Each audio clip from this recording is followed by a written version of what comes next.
Okay, we should. YouTube takes a minute to catch up.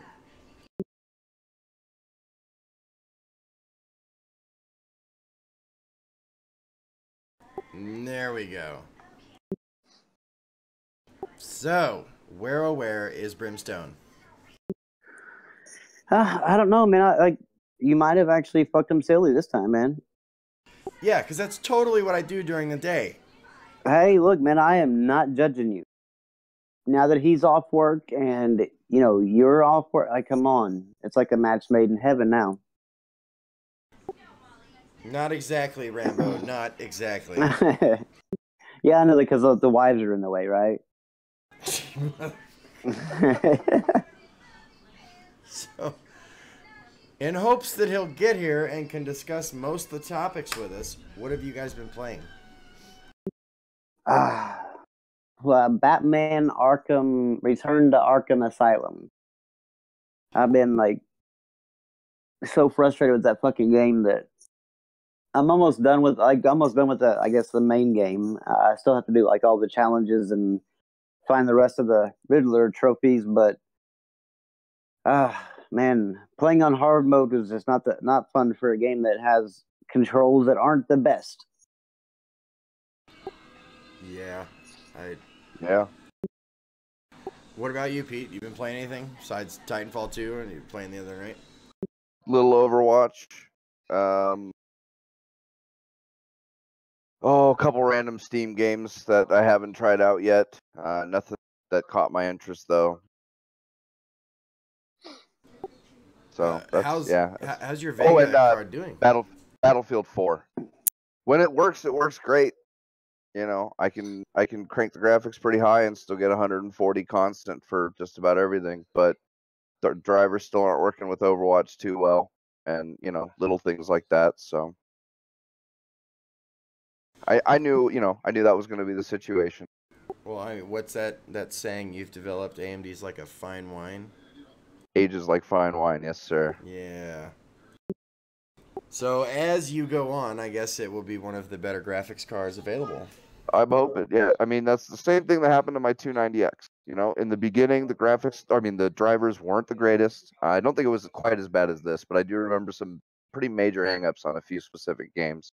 But after 6 months, the drivers got solid enough, and then it was a screaming great card for like 7 years. And it was still pulling any new game I wanted to throw at it, and usually getting over 100 frames a second. And I'm hoping I get a similar thing out of this one. Yeah, I've been playing, as you guys know that watch my Mixer channel, a lot of Gears of War. If you follow me on Twitter, I set up one of those achievement things. So I've been playing a lot of Gears of War, and I never really saw before, I've seen... Hold on real quick. So unprofessional, Shaner. I know, right? Little one-year-olds being rude. Anyway, I never because Brem's not here. It was a bad luck charm. Right. I never really saw why people there was a cult following to Gears of War. I was like, it's just a fucking shooter. It's Call of Duty, basically, third-person cover shooter, yeah. Yeah, right? That's exactly what I thought. I was like... Army of Two, yeah, like everything else. My brother's got a tattoo of the logo, for fuck's sake. I was like, why would you do that? It's to be fair, it is a pretty cool logo. And after playing 1, 2, and 4, and about a chapter and a half of 3, it's great. The story, you'll fall in love with it. I absolutely love Marcus Phoenix and his squad. I see why there's the action figures for Gears of War now. I see all that kind of stuff. It's a great story. Have you ever played Gears, Rambo? Like the way I'm doing it? No, I have not. I played them a while back, but I couldn't remember the story for anything of them. I just remember them being a good story, but not anything, standing out in them. Right now, at least. Yeah, it's really good. I'm enjoying every cutscene, every chapter. I'm gonna be bummed when I run out of Gears of Wars to play. I still got the rest of 3 in Judgment, so. Yeah. Why did you do 4 before 3, by the way? I don't, because I didn't plan on doing all of them. I got Gears of War 4 at launch. Never really played the story because I was so into collecting the Rockstar codes and doing the multiplayer thing. So I was like, all right, I'll give it a try. And I love the story in that. And at the end of it, it really brings light to, like, it makes you curious about the older games. So I had to go back and play them. And now I can't stop. I just, yeah. Fair enough. Fuck you, Cyrus. We don't know where Brim is. He disappeared. We tried to track him down. Shainer's a bitch. His phone's not working. He's worse than Carmen Sandiego. No one knows where he is. And you younger kids are probably not going to get that joke, but it is what it is. Where in the world is Carmen Sandiego? Yeah, see? We get it. Fun. That was a fun game back in the day, man.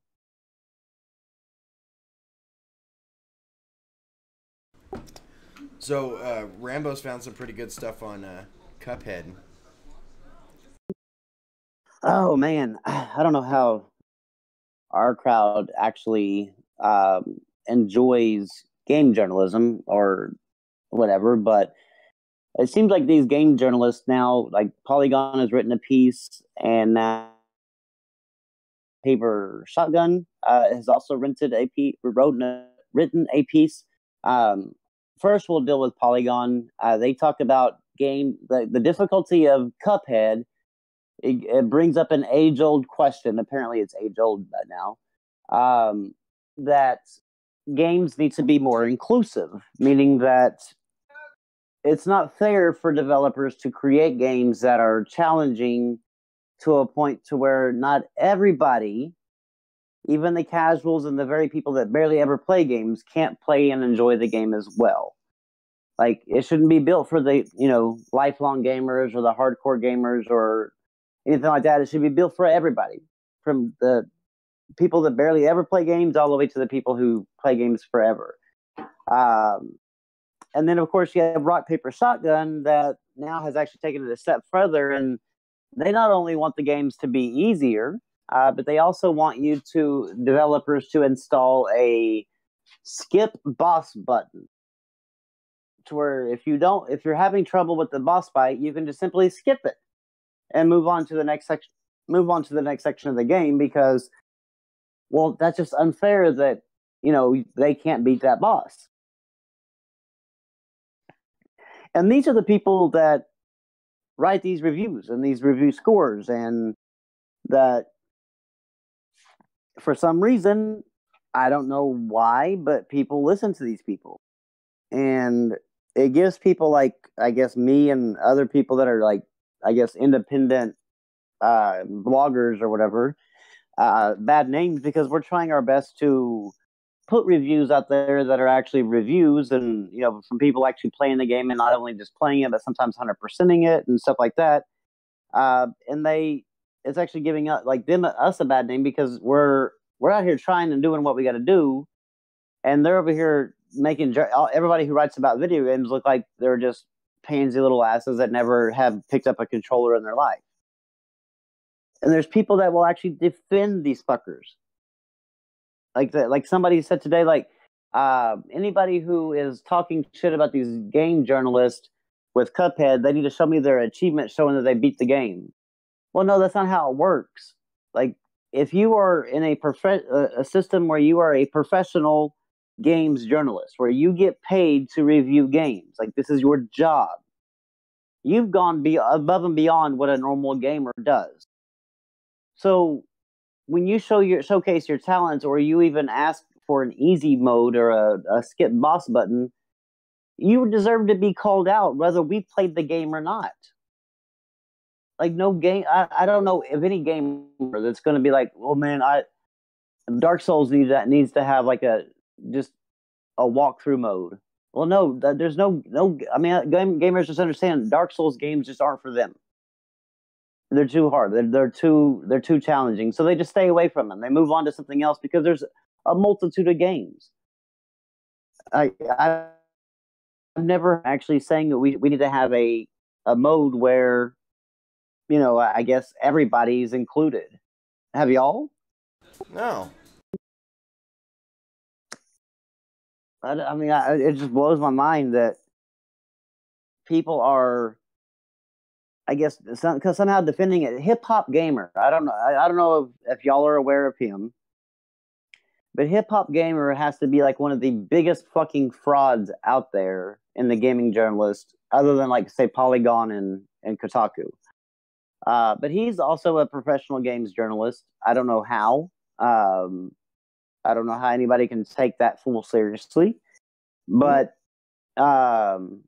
he put an invincibility cheat on his. He basically hacked the game and put an invincibility code on his Cuphead review, to where he could never die, and he proudly admits this.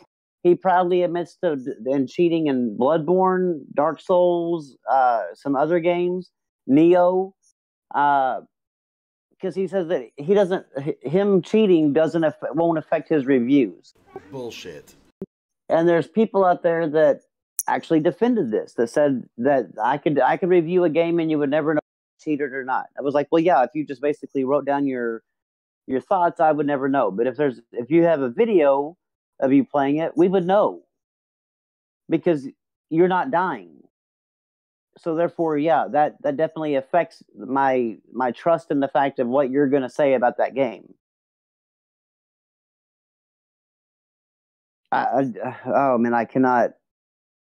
I just can't. Like the world today is just gone to hell, and the games journalism is just. Ever since Anita Sarkeesian did her little bullshit, it just like changed the landscape of gaming journalists.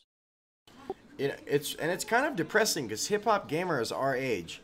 He was around for the Nintendo and the SNES. He knows that you're not entitled to beat every game you own. Yep. It's not that way. It never will. It should never be that way. You should never be able to walk through a game to the next checkpoint just to get the cutscene. No, you should have to work for that. That's what you spend $60 on. Yeah, I buy games, like, obviously for the escape, because you get transported into the world, but also the challenge, like, because you feel like whenever you're at like hell. Well, I mean, it's because of the controls in Batman, but Return to Arkham Asylum, or on any Batman game, whenever you play it on hard, it's hard.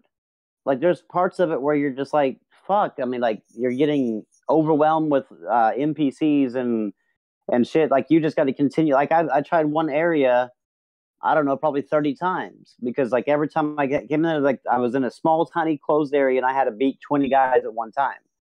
And one of them had those stupid electrical like batons or whatever. Basically, you couldn't do anything to him. You had to jump over him and hit him from the behind. But you have 20 other guys, trying to attack you at the same time in a tight little space. So I had to continue playing this part over and over and over and over and over again. But once I beat it, it was like, I did it. It was like, as fuck. Yeah, it was a sense.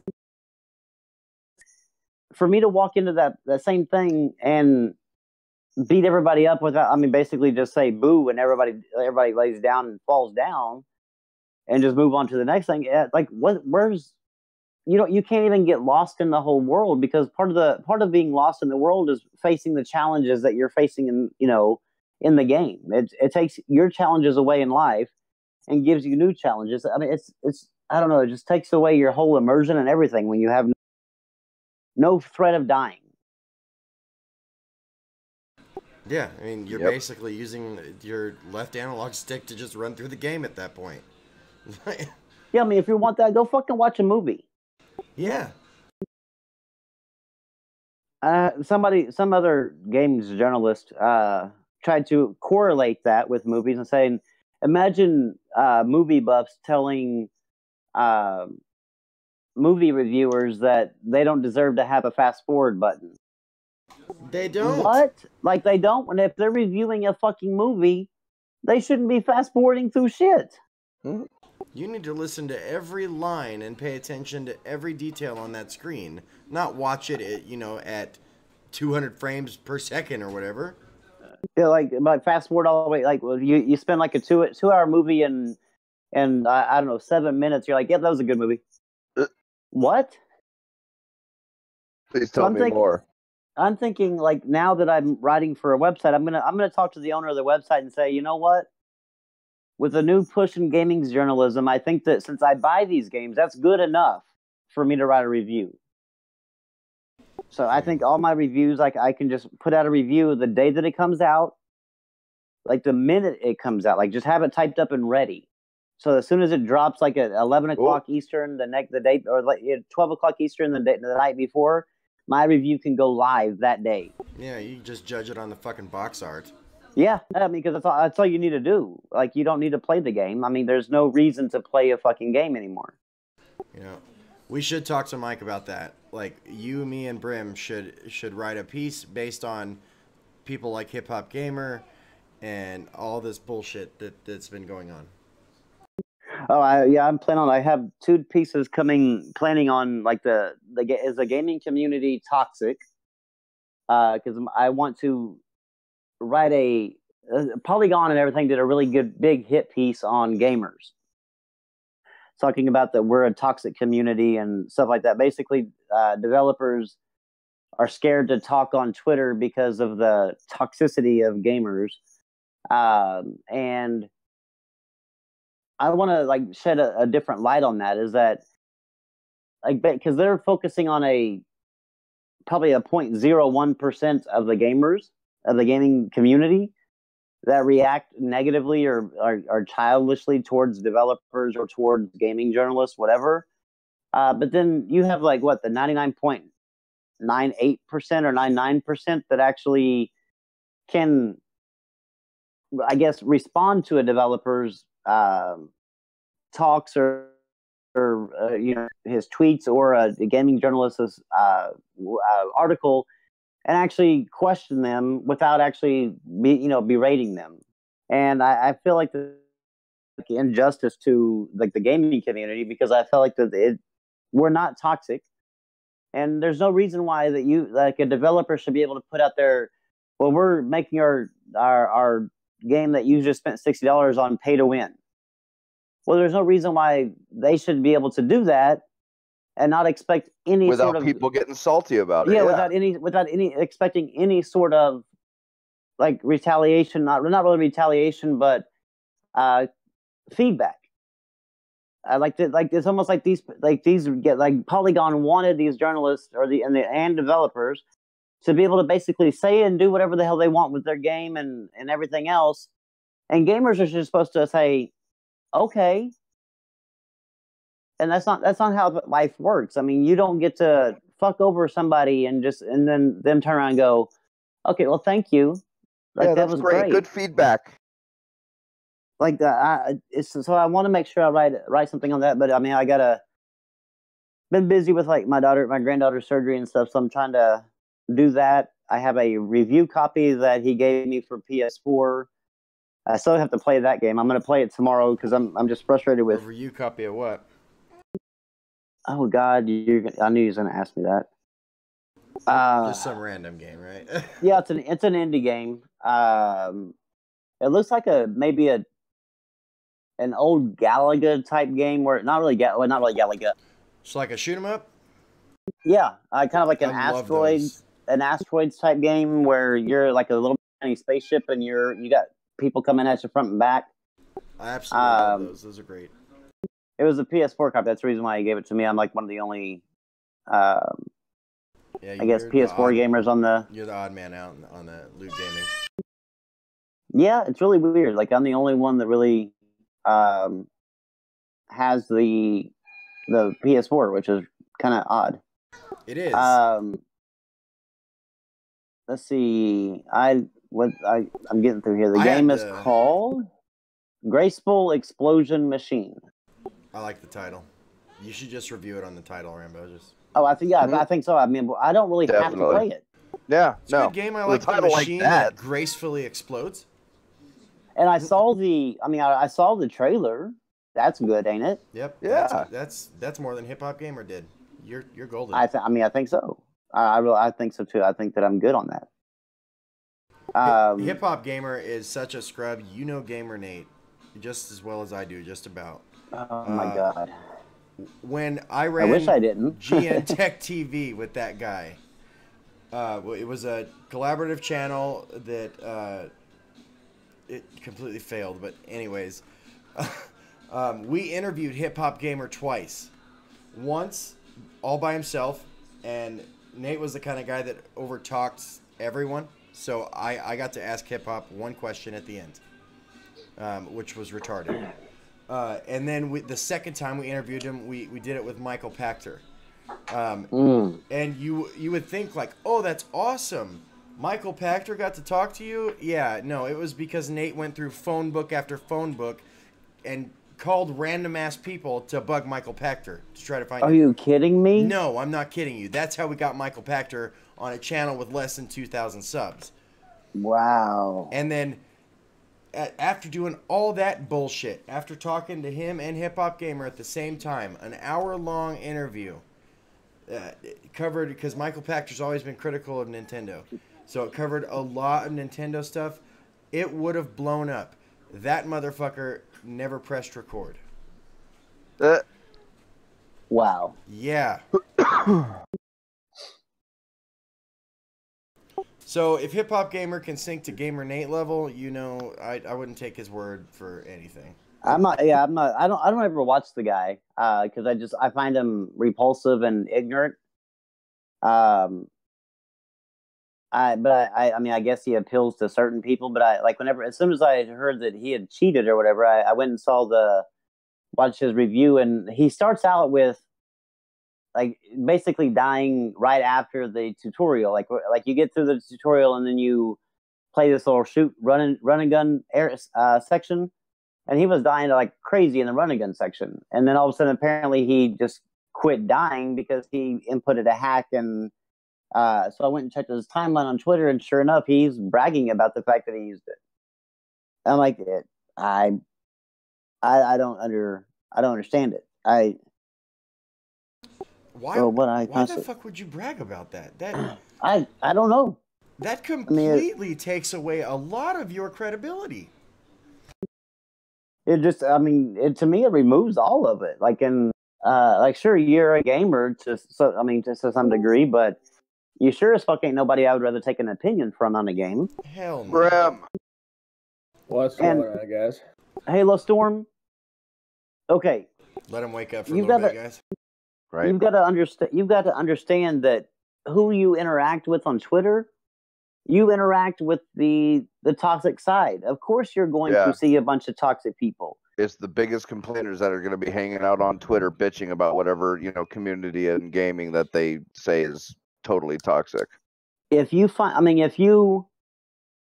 actually took the gaming community, you'd realize that the people that are on Twitter or YouTube, that's not the gaming community. That's like a 0.001% of the gaming community. The gaming community, we're talking, almost 70 million, 75 million on PS4 and 35 million on Xbox One.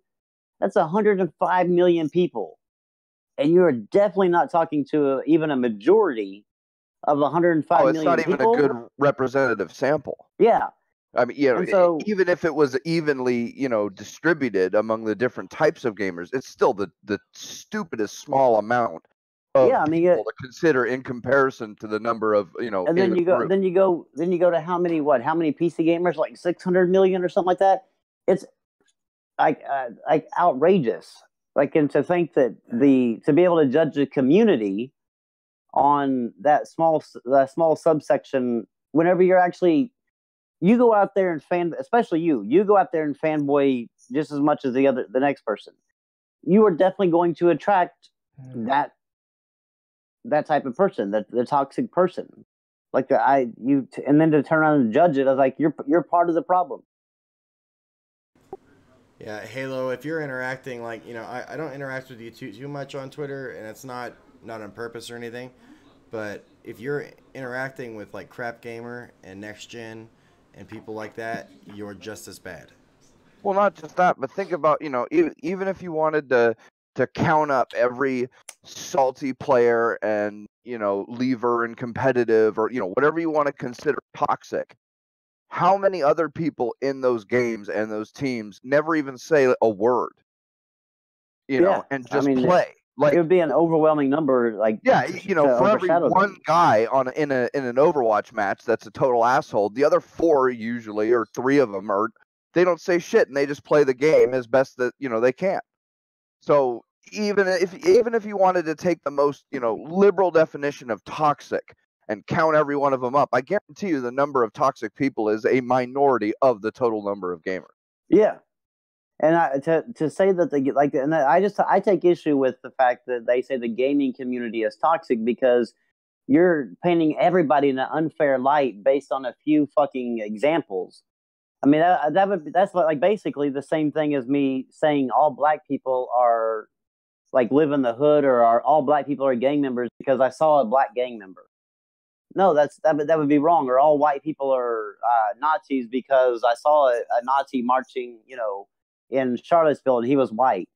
Like to paint everybody in a community or in a demographic as a representative of a very small section is very, to me, it's wrong. Like, because it definitely gives everybody the impression, like, as soon as you mention that you're a gamer, or if you have a gamer in your profile, you have certain other people that read Polygon that automatically dismiss you, because they see if you actually have a rebuttal opinion to theirs, they see you as being toxic. They automatically just identify you. You're a gamer. You're toxic because Polygon said so. Yep. I don't know anything about you, but I just know gamer toxic. Gamers are dead. Well, not to mention, during this time that this is going on, sites like that usually put people on a block list. So usually, when we have a one-on-one exchange back and forth over, like, say, Twitter or something, it's usually not that big of a deal, right? Like, we usually shit on each other, we'll talk shit to each other, whatever, right? Well, it's been my experience that when you go after, say, like, an editor or somebody that's, like, from Polygon or even Kotaku or Rock Paper Shotgun, when you actually call them out and you call out the bullshit, they will actually put you on a block list. They will try to shadow banned from companies to do business with you. So what they'll do is they will immediately cut off connections with people that would have wanted to work with you. But because they don't agree with you, they're going to make sure that never happens. And that's why, it's really important that people start, they stop supporting this toxicity in the gaming community. And I guess, so I'm guessing Halo is drawing the line between a few to, like, everybody. The way, he just put under the gaming community as toxic, but then he further clarified. He's like, I'm not talking about everyone. I'm like, that statement you made is an all-encompassing statement. It's not there's a subsection of gamers that are toxic. Yeah, nobody's going to argue. But whenever you say the gaming community is toxic, that's an all-encompassing statement. You're basically. Do you mean 100% of the community is 100% toxic 100% of the time? Or do you mean that, it's a percentage and they're somewhat toxic somewhat of the time? Like, where are the numbers? What criteria are you using? How many examples? Do you have any data, any research, any, anything? Well, like, if you're going to make a definitive statement like that, you at least have to set it up to where you can show that it's a definitive statement.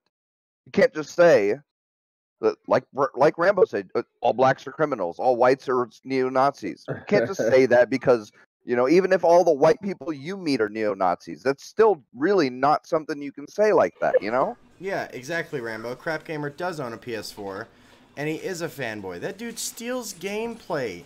His knack review wasn't even his. Yeah. How could you say that's not toxic? Putting something like that into the community is like shitting on it. Yep.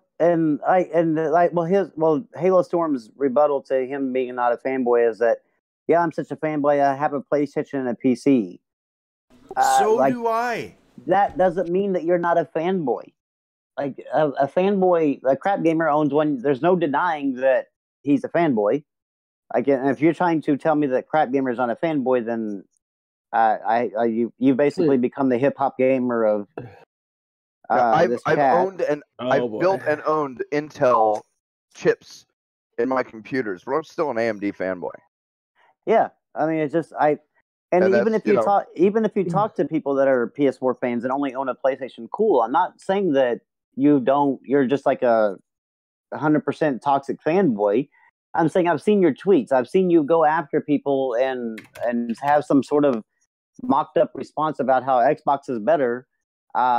When in fact, I mean, in the instance that I've obviously that I don't remember word for word of the conversation, but in that instance, you were wrong.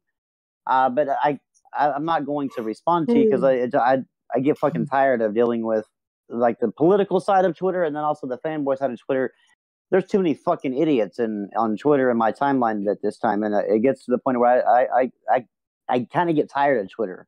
Oh, you never know. One tweet could start a 200 tweet shitstorm. It did.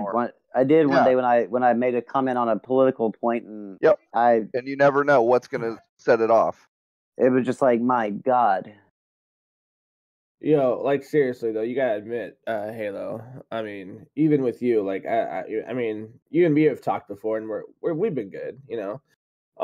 But you have to admit, man, like some of these frauds, like a Crap or a Zaire or you know, what's his fuck, from Weapon Wheel, like these people, they make the gaming all of community them look from Weapon Wheel. Yeah, okay, so all of them. Even BGST, right? So both sides, they really make this gaming community look like shit. You know what I mean? Unfortunately, they're the loud minority, so they get probably more viewership because they're so loud. They make gamers look bad and under a light, anyways. Like, I'm not trying to shit on them, but it's true. Like anybody who looks up gamer on YouTube, you're gonna see those names pop up first over a PewDiePie, which is unfortunate because now I'd rather have PewDiePie represent a gaming community than I would these fucking idiots. But right, and these idiots bring race into gaming. You tell them about that, Brim. I mean, yeah, like the fucking bless you, the broken games and the black bonds, and the hard eights. They're bringing fucking the whole Black Lives Matter shit into gaming. Yeah, weren't they though? Like, weren't they there for a minute? Like, wasn't some of these morons were most of these morons were like getting on fucking social media and talking about Black Lives Matter as if it was like the second coming of Christ. At first, they were kind of doing rebuttals against it, and then somehow or another, they decided, yeah, I agree with these fucking white people. Jesus, you know? It's like, fucking white human beings, you fucking trash. It's like, I remember calling out some of these idiots along with Rambo. We both got fucking blocked like that day. It was ridiculous. Yep. I was like, and I wasn't even disrespectful or anything. I was actually kind of nice. I could have been an asshole and went in on him, but no, I didn't. You know? I've jumped in on a few of Rambo's tweets he's shared with what's his name, Broken Games, and that dude never even replied to me and blocked me. Yeah, he blocked me too. Yeah, see, like that kind of stupidity. I mean, I know a lot of people are like, yo, like I don't agree, we shouldn't deplatform, but it's like, this is like why it's hard to be such an amendment of freedom of speech supporter. I really don't like having them in this community. You know what I mean? Because they do, unfortunately, garner more than what I believe they deserve, and unfortunately, it's a huge number. So between both of these idiotic groups, like Halo. they, huh? Halo, we know that's not you, but supporting these people is part of the problem.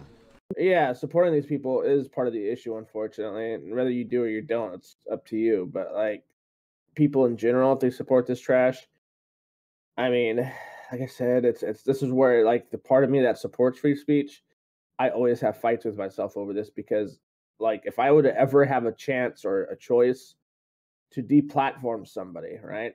My normal response would have been like, "Oh, I would never do that because I'm for free speech." But at the same time, you look at these idiots and it's like, oh, but it's so hard to let that exist. You know what I mean? Just, oh, Like, that's the worst part of me, I guess, is I would love to deplatform these fucking morons. I'm not gonna lie. Like, I've had issues with these people for years. Well, during the whole Gamergate situation, when we were trying to actually get honest journalism to, come forward, these fucking morons were acting against us the whole time. They're saying, "Oh, you should leave these people alone. You guys are being bullies." Blah blah blah. It's like, no, stupid. Like this. Oh my god.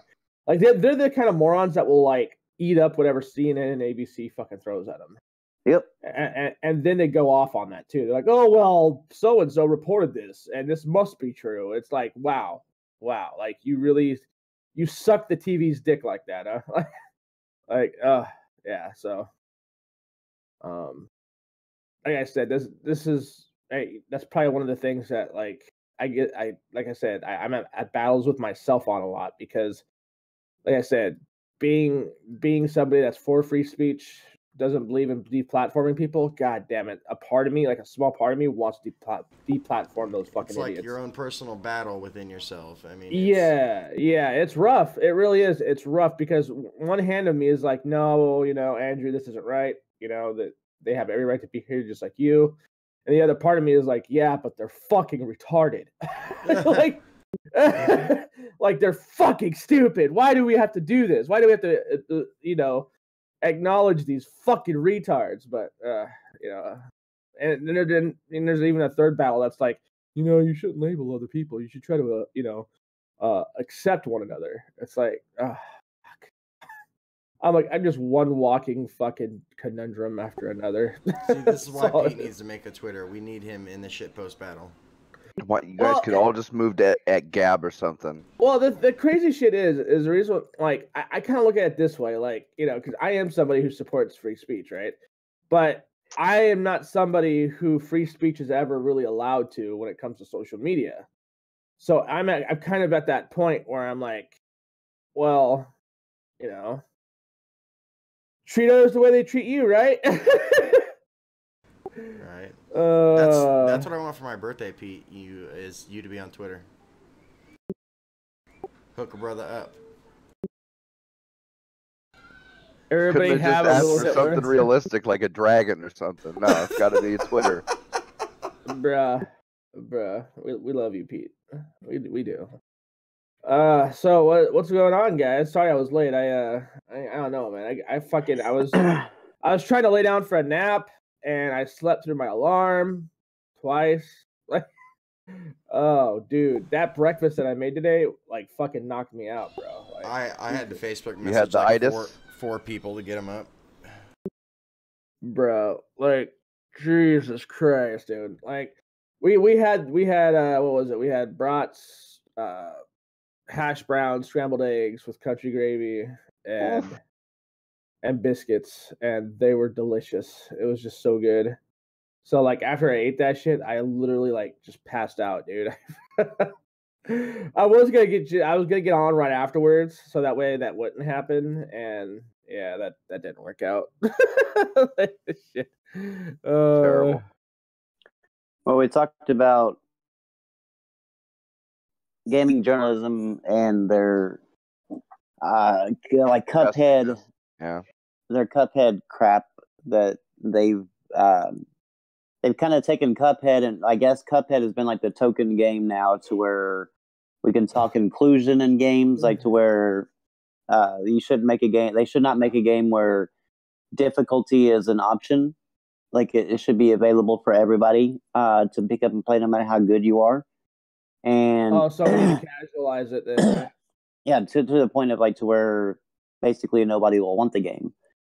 And then Rock Paper Shotgun went further and said, okay, well, we also need a skip boss fight button to where you can play.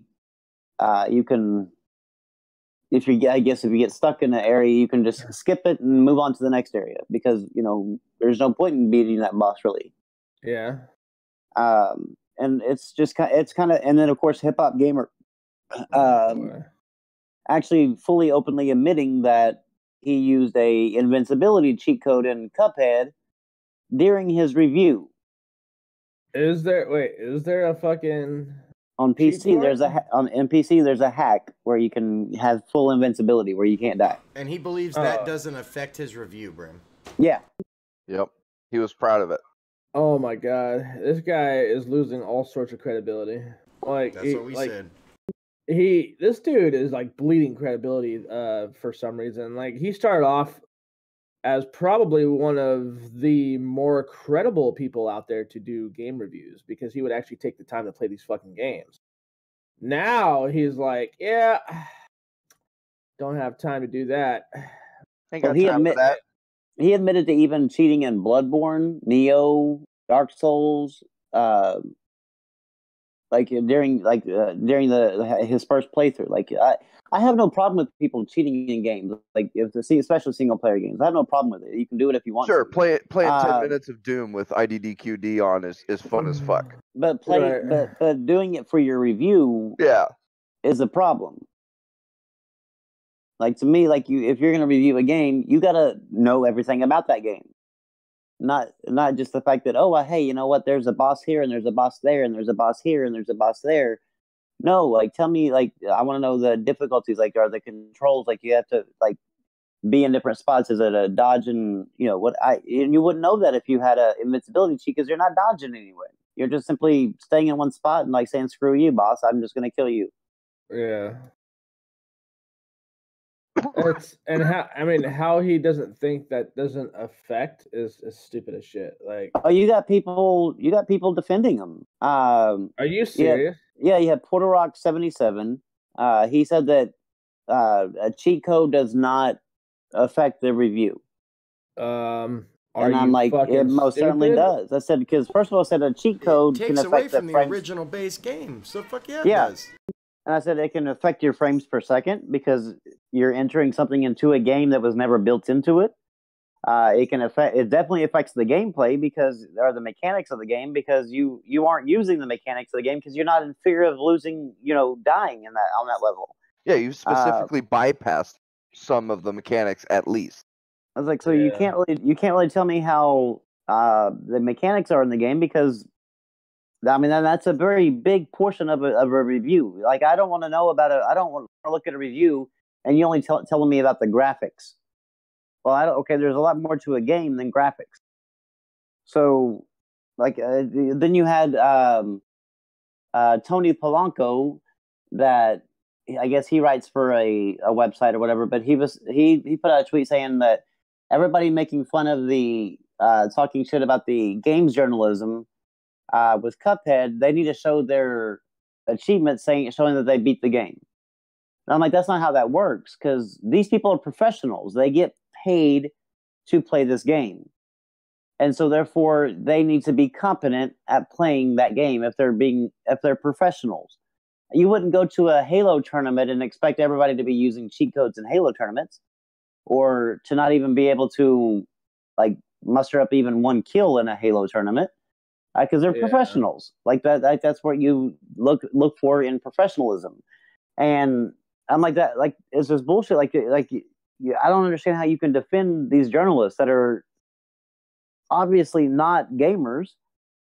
And you can definitely say I don't like the big whole you're not a real gamer, but you're not whenever you're doing that. That's not being, and I'm not talking about like you have to be able to have so many trophies or so many achievements or whatever. I'm just saying you have to be competent to be a gamer. You have to actually know what the hell you're doing. And especially in mechanics that existed in games for over 30 years, you should be able to handle those. And if you call yourself a professional game journalist, how do you come up to that conclusion with yourself? Was it because you took a few college courses in fucking literature? Come on. Really? And I don't know, man. That's really, really fucking suspect to me. Why sit there and use a cheat code if you're a professional game journalist? I don't know. It's like saying you support AIDS, but you're a doctor. It doesn't make any sense. It's fucking stupid. It makes it for. That's horrible. What was that? Super herpes? Yeah, the easy AIDS and long dong-itis will get you. Excuse me, sir. It's longdongitis. Longdongitis. But you were close. You were close. You were close. It's okay. I'll allow this mistake once. Next time I'm gonna have to smack you. It makes it though for like smaller sites like ours even more difficult because I mean gamers that are seeing cheat codes being used and game journalists that can't pass the fucking tutorial or shooting health packs in Doom. When you put out a review, like they're thinking, did this person actually play the game? And that's the reason why I make sure all my shit's on public. Like, where if they want to go check my gamer ID on my PlayStation or my Xbox, whenever I put out a review, you can go check and it'll show that I actually completed the fucking game. Yeah. 9 times out of 10, he would have platinumed the game. Yeah, and it sure as hell ain't going to show that I played the fucker thing on easy. I don't even understand why they put an easy mode in games. And did you know that Assassin's Creed Origins is putting an easy, normal, and hard mode in there in Assassin's Creed Origins? Wait, what? Assassin's Creed has never had a difficulty slider. It's just been a game you jump into and you play. Well, yeah, because it was dependent on a generalized AI system, right? Yeah. That's why. And now they have an easy, normal, and hard mode in this Assassin's Creed Origins coming out. I hate to tell people this, but there's a reason why any game that that is designed to use smart AI, there's reasons why there's not difficulty sliders in it usually, or just like one or two, two different settings. Right, because if you go easy and hard, right, if you go up to the hard setting, guess what? You're going against aimbots pretty much. There's no way around it. Then if you go to easy mode, it's like they're fucking stupid. They just stand around. Yeah. Oh boy, this is gonna be fucking cancerous. Well, even better. Obviously, this isn't going to be part of the trophy system, which is good, or even the games journalist section, which is good. But next year, they're adding a mode to where you can basically explore Egypt without any encounters whatsoever. You can just look at the world, which I think is cool for the fact that you can admire the work that they've done graphically. But I just fear that I'm glad it's coming out next year, because if it was coming out the day that the game created, there would be so many of these game journalists that would just take that option and never fight a fucking enemy and be able to write a review about it. Well, because I walked through the game. Well, why not just buy a fucking movie? Just move to movie journalism, because by God, that's what you want. Yeah, this is giving me an idea for the site. I'm going to probably end up talking to Mike about this. We just said that before you got here. We should all work on that piece together. Yeah, but have a 100% completed seal that's been verified by all team members without cheats. I think that'd be kind of cool. Fuck, I'm going to actually talk to him about that. Because that's something that the site could actually grow on. Especially if you have something that's passively knocking everybody else. Because it's passive, you're not, directly calling them out. But people would get the side slam and know it's sort of tongue in cheek, but it'd be factual at the same time. You know what I mean? Double purpose. I think that would be great. Be like, yo, here's a golden seal. Have a golden seal, silver seal, and a bronze seal. Bronze seal being that, you completed the game, but you didn't do all the achievements. Silver seal would be you did over half the achievements by completing the game on one of the hardest difficulties. And then obviously the third seal would be everything completed on all difficulties and maxed out the achievements. But either way, they'd all say the same thing. So one way or another, at least people will know that it's legitimate. Yeah, definitely. That's going to be awesome. What is the site name again? It is Loot, right? Yeah, Loot Gaming, or the Loot Gaming. .wordpress.com. Well, no, the .wordpress is gone now. Oh, he bought the domain. Yeah, it's the domain now, just thelootgaming.com. Oh, nice. That's really good. That was going to hold him back from growing. I'm glad he did that. And then the band chat, you'll be able to scroll to where he actually gives the link to the new WordPress. That'll automatically link you to the lootgaming.com for the articles. Oh, okay. I really need to do something with all my domains and the WordPress hosting I have. Yeah, Shane, you probably should, huh? Well, Yeah, Shane. Yeah. let's say I did that. Would you guys be interested in helping me on the site? Well, yeah, I would write for you too. I don't see why not. I could write for more than one person. Yeah. I mean, Pete won't even get a Twitter, so. Well, you know, That's like my you said, silent, not so silent protest. we'll not get a Twitter, but got a YouTube and a Twitch and a Facebook. Literally cancer in comparison, but you know, we all have our quirks. God, it's less concentrated cancer.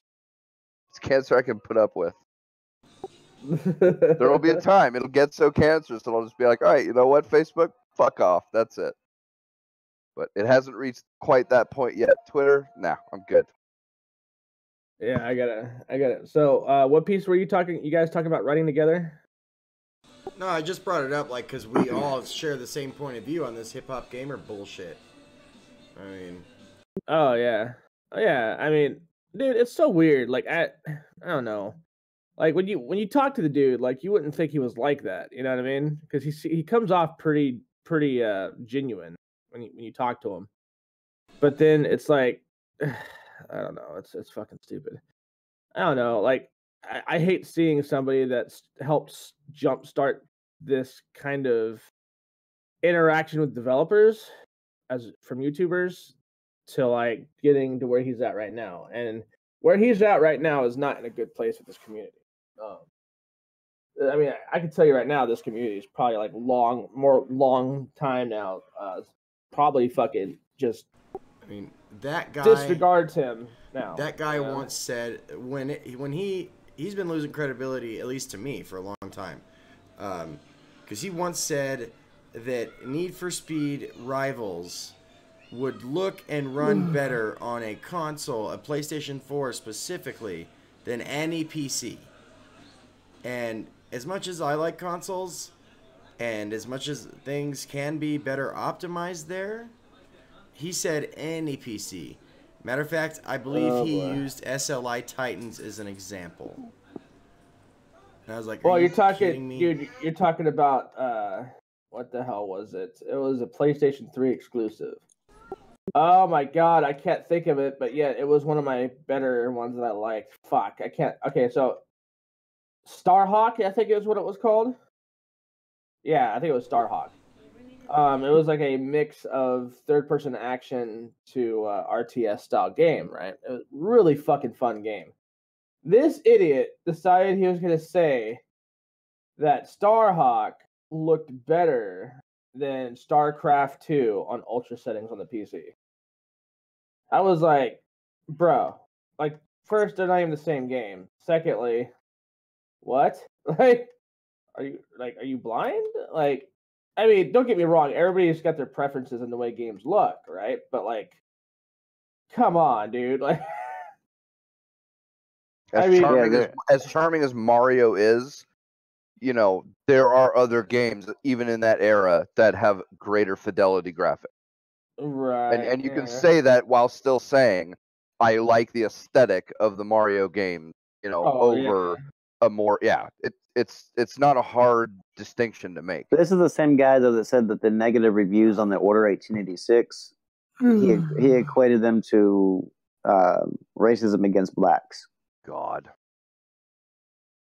Wait, I didn't know about that. Really? Yeah. Yep.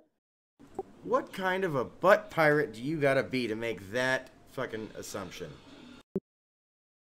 I don't even know how you make that assumption.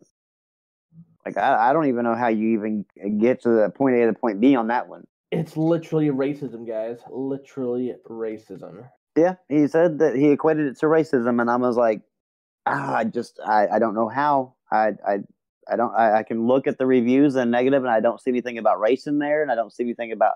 I don't get how you brought race into it. But don't you know that's kind of what they do? Like anybody that has I don't know what they consider a perceived notion of downturn, it's never their fault, right? It's never their fault. It's never they didn't do anything wrong whatsoever. They're innocent, and whatever happens to them, it always equates to racism at the end of the day. For some stupid reason, that is the answers we're stuck with for some reason. Oh, it was racism, guys. It's like, really, motherfucker? Like, why did I say anything about such and such? Like, please point this out where there's this. And when you ask these motherfuckers, these frauds, to say something like, hey, can you please prove to me where the racism is here? They block you. Simple as that.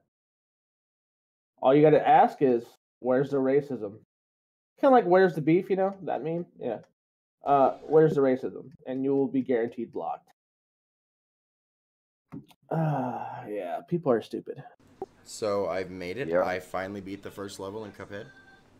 Oh, nice. Oh, hey, it only took him like a week, but hey, he's doing good. He has been busy with Gears. Well, plus he's got super herpes, so, I mean. Not just regular, super. That's Exactly. That's totally a thing. It's not quite as bad as super duper, but it's still pretty bad. No, super herpes is a thing. Yeah, he's got a massive case of it. The very first level Halo, of the very first world. I've been playing a lot of the Gears of War series, but I did, before this, put about 20-25 minutes into Cuphead and could not pass the first run and gun level. Because somebody's gay. Don't you know when you can't get past a video game level, dude, you're considered gay and you like the dick? Remember that? Yeah? That's a rule somewhere. I'll take it to my grave. I will take it to my grave, sir. What, the dick? No, what you just said. You guys are really laying on the gay comments. Do you want me to be gay? Do you want me to be in your market? I mean, I'm not gonna lie. When I saw Rambo put that shit out there today, I was laughing my ass off a little bit when I was cooking. I mean, I know, it's kind of weird. Do you guys want me to be gay so I'm available for you? Is that what it is? You're trying to use that reverse psychology on people now. Deflecting. No, Yeah, deflecting now. No, This is like deflection 101 here. It's an actual question. Brother, I'm just saying, if you want to suck the dick, I'm not going to judge you. I got your back no matter what. Yeah, there's nothing wrong with it.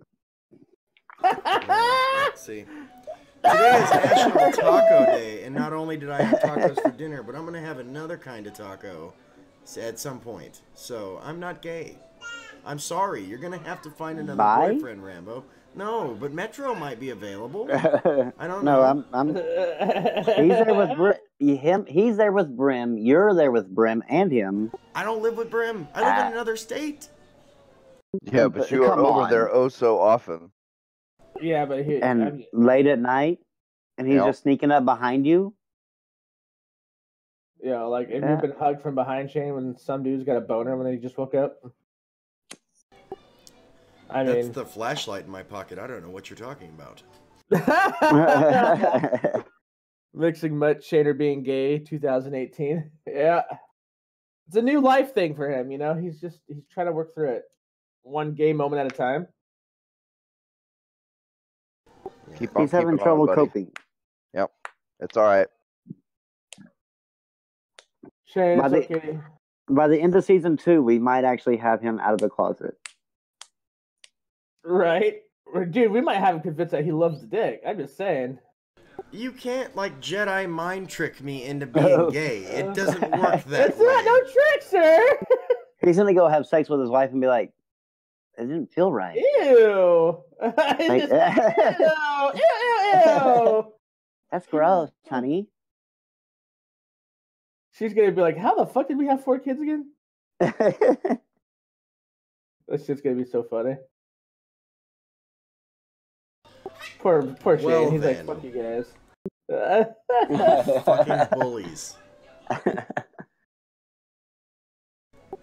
Anyways, Rambo said we had plenty of gaming topics. What else did you stumble across, great Twitter lord? There was more. I'm trying to find them now because it's gone through quite a bit of other tweets since then. But I mean, somebody just actually, I guess developers are now jumping in on the game should be easy mode. Oh, fuck. Because a developer for an indie studio, I guess he owns 50% of it, said, Twitter, please tell me about a game you enjoy most playing them the wrong way. I love playing Grand Theft Auto as a road trip simulator. And somebody responded to her and said, I like focusing on the gameplay and getting really deep into the game's balance and mechanics. The PC Gamer and RPS, Rock, Paper, Shotgun, told me this was wrong. Like, because you're apparently not supposed to care about, gameplay and mechanics. You're supposed to just, I guess, enjoy the world that was built. That was it. Bro. It just, and Forza 7 apparently is going to be adding microtransactions. Yeah. So what is fucking? There was also Obsidian admitted that Fallout New Vegas was limited by consoles. Well, the Forza 7, okay, you know in Forza games, where you go to pick the difficulty of the race to earn more credits, to where you could race at night, you could race in the rain or whatever, and if you want, of course, you get more credits and basically racing in the sun. Well, now you can still pick to race in the night in the rain, but you don't get any more credits because they have loot boxes now. Oh, fuck. And right now, it's free loot boxes. You can just earn them. But they said as soon as they figure out that Turn 10 actually said as soon as they have determined that the loot boxes are balanced, they are going to start letting people buy buy packs of them, because these things include buffs that will allow you to have more credits by racing a nighttime race. And credits are, of course, what you use to upgrade your car and upgrade your stuff. Oh, fuck. Turn 10. You son of... Really? Oh, man. Well, then the No did a video on it, and of course, Dealer Gaming and Colt Eastwood, two big corporate slaves for Microsoft, were pissed off saying that they did a hit piece on Forza. And I'm like, no, they actually shined a light on the fact that Turn 10 actually says, yes, we are going to have microtransactions as soon as we figure out their balance. The thing is, though, is that I should be able to select, I'm paying $60 for a game, I should be able to select racing at night to increase my difficulty. I should have to wait for a stupid random drop to be able to do it.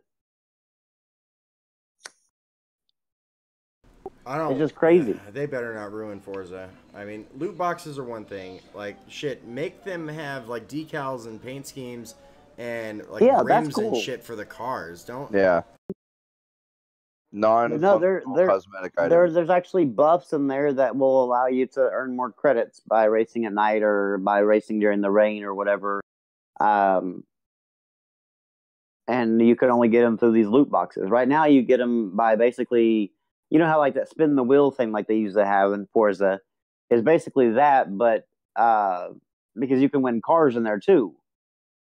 But once they figure out that, they said that it's balanced, then they will give the option to the player to purchase these said loot boxes with real world cash. And so that means that if you don't really want to do the whole the whole buying the microtransactions, you're gonna have to either keep racing until you get a random loot box that gives you extra credits for racing at night, or pay money for the things till you get the buff, because you can race at night all you want, but without that buff, you don't get any extra credits.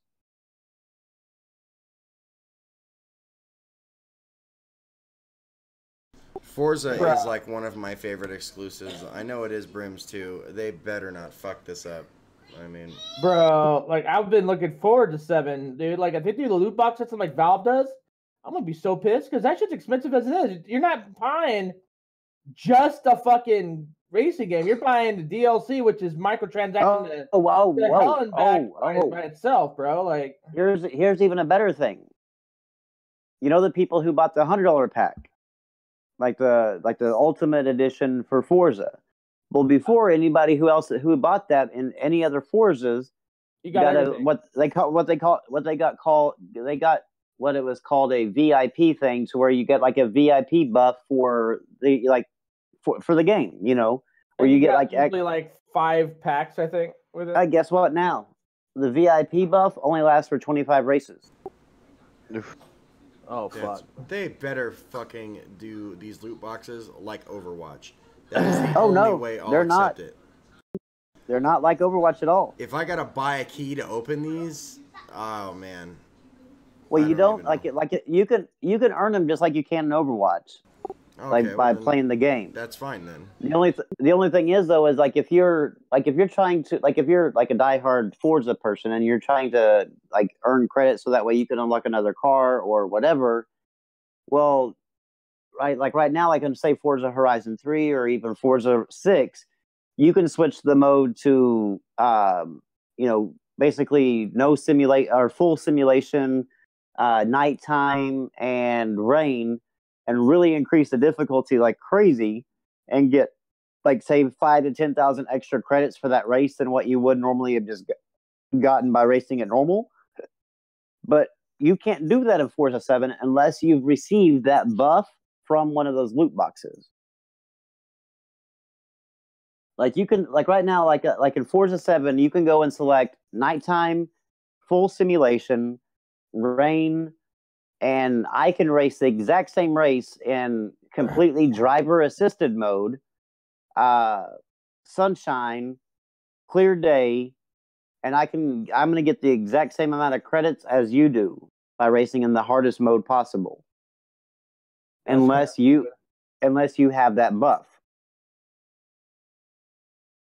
And that affects the gameplay in Forza, because like that was because I know to get to that next level in credits, so you can upgrade your car or to buy a new car to get a better car, you would sometimes increase the difficulty of your next race, so that way you would have a better chance of getting it, or practice the race in a normal mode and then increase the difficulty, so that way you could get that next level thing with your credits. Well, now if you haven't been got the random buff, well then there's no point in racing at nighttime. Oh man. Man, that's really depressing. That really is. Yeah, it's. I mean, Microsoft has found. I don't know. Like they really believe in this whole games of service thing. These, the gas formula. But I mean, like Halo had them, Gears now had them, and now I guess they're entering into Forza. So, dude, Gears 4 has a $40 season pass, but it doesn't have the community to have a $40 season pass. It doesn't take all that long to find a match, but if you want to play a specific mode, you'll be in queue for quite some time. I mean, it's been that way almost since launch. Like a little bit after launch is when it started to die off. But there is skins for characters, skins for weapons, contract, not like buffs, but if you complete the contract, you get more experience, that kind of thing. I think they're called bounties in Gears 4. But they're really overdoing these fucking season passes and microtransactions. Some games just can't support them like Call of Duty or Battlefield can. I mean, so they... Well, the season pass for Gears was like really pointless, because it basically gave you special maps, but everybody was able to get those maps. Like, but you were able to hold on to them. Yeah, if your friend had it, right? Yeah, well, I mean, yeah, you could do that, like playing it, but say for instance, like you bought the season pass, but I didn't. Well, I'm gonna play the multiplayer, and I'm gonna randomly, like each week, there's gonna be like a new map, and while you have the map to play with your friends, I'm gonna still be able to play the map on that random week. But I just won't be able to play it the next week when it goes to a different random map. So I mean, it's kind of pointless, because I mean, unless you have a bunch of friends that you want to play a specific map with and you want to own that map, like you're going to get to play them anyway, just randomly throughout the each week. Yeah, you'll experience everything on the season pass without owning it. Yeah, so why not? Why spend the extra money on the season pass unless you just are like have a group of diehard friends that just want to do the map, a certain one certain map. That's a lot of money to spend on just like a few maps that you and your friends might play.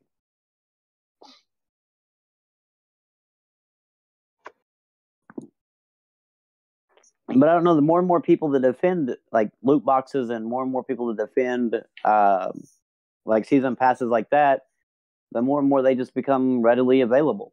Like it's just kind of pointless. It's really weird to me that like people are so hell bent on their brand that they refuse to think that could possibly paint their brand in a bad light. I'd rather paint it in a bad light right now to get it fixed, rather than just let it keep going until every single game is, basically pay to win. Bro, like honestly, I'd rather see my favorite franchise burn in hell than to turn it into a microtransaction machine like a free to play. Yep. Like some free to plays are like this. That's why I don't play with some of them, is because a lot of the core mechanics are tied up in the free to play market. So it's like shit. These motherfuckers just don't understand. Like if a company sees that they're making money on something, regardless of the majority that speaks up against it, they're going to do it anyways because they know there's a possibility of making a ton of money right then and there. So it's kind of fucking annoying. It's very fucking annoying. Well, yeah. I mean, why do you think I haven't bought a Call of Duty in over a decade?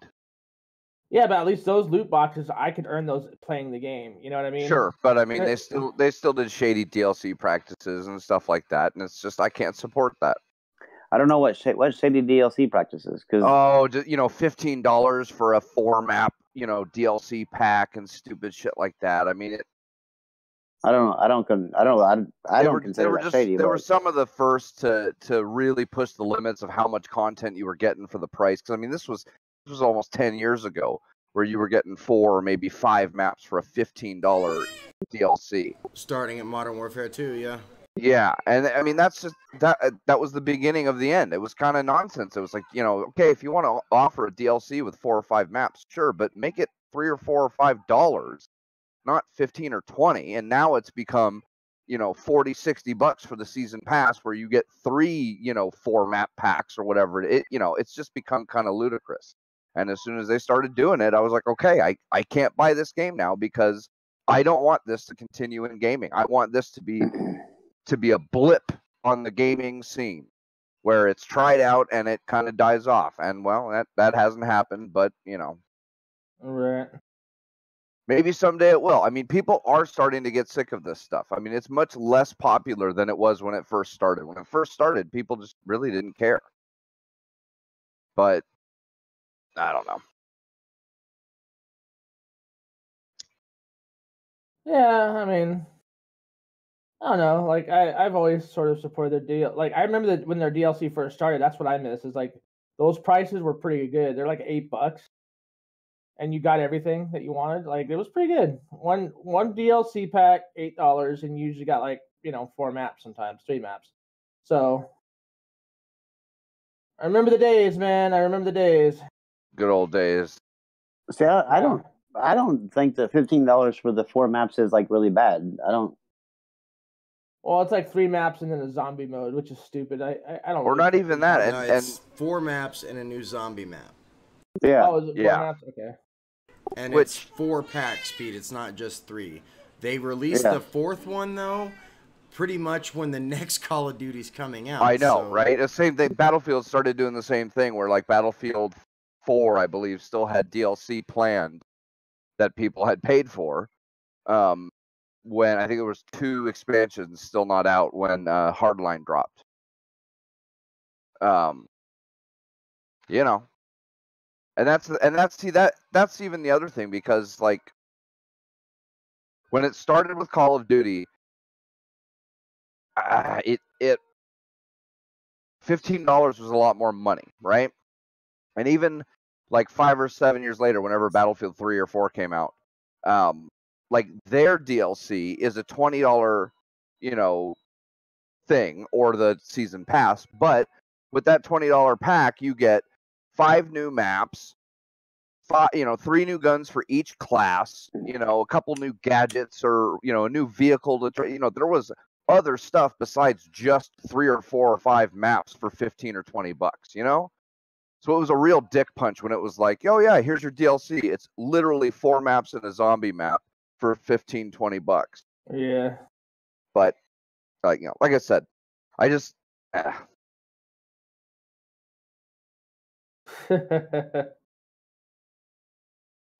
See, I've never had a problem with like season passes and as long as it's done well DLC. enough. That's a hard line. Everybody's got a different line for what's good enough for their money, right? And I've always been a lot more broke, so I've always had to be a lot more careful with what's I've bought in games, paid $60. Oh sure, it's and always then based on not that. been not been happy with how much DLC. So it's just like, okay, well I can't buy that DLC. 4 maps for $20 just isn't worth it to me. It might be for other people, and that's fine. I'll But, support season passes all day, every day. But if the community can't support it, then I'm not going to. I mean, and that really should vote with your dollar. That's the only thing that you personally can do, or to a certain extent, try and convince other people or maybe give your opinions to them or whatever. But the only real thing that you can guarantee that you can do is vote with your dollar. So I only buy DLC that's worth it to me, and hopefully, if everybody keeps doing that, we can reach a good place with DLC where most of the time with most games and most companies, they give a substantive amount of content for the dollar price that they're asking, and it's not either a pay to win or something like that. It, right? This is pretty much where Halo did it right. I think free DLC. They didn't even charge for it. Yeah, I thought that was really good. Well, that was that was only recently though, like the most recent Halo. Yeah, regardless of how recent it is, it was done right. Yeah, there's lots of examples. Dota 2 is great. Overwatch is great. There's tons of games that have done microtransactions in a perfectly acceptable way, and I just wish those were the kinds of DLC and microtransactions that we always got. Of course, that's never going to be the case, but the more people can shift it towards that, the better, in my opinion. Yeah. I agree with that, of course. Because see, I already went and bought the gold edition for Middle Earth Shadow of War, and the gold edition for Rambo, and the gold edition for the South Park game. You buy everything. That's the best purchase you've ever made, is the gold edition for the South Park game. You're not gonna get better than that, so just stop. I heard Shadow of War is going down a dark DLC practice, aren't they? Oh, they're gonna have in-game gold or whatever like that, to where you can buy I guess they have a section of the game to where I can fight. You can have an army of orcs, and I can have an army of orcs, and me and you fight our different armies, and I can let's put it this way. I can, during the game, in a single player game, I can capture an orc and have him be part of my online army. But he can also die. But in the online army, though, if you kill that orc, he's gone from even my single player game. Oof. Now you can actually hardcore shit. Yeah, you can actually even buy with this DLC, you can actually buy orcs or whatever for your army. But you just spent, say, I don't know, we're gonna say $2 on a orc, and you go to fight this war, and your orc dies. Well, you've lost the $2 because you no longer have that orc.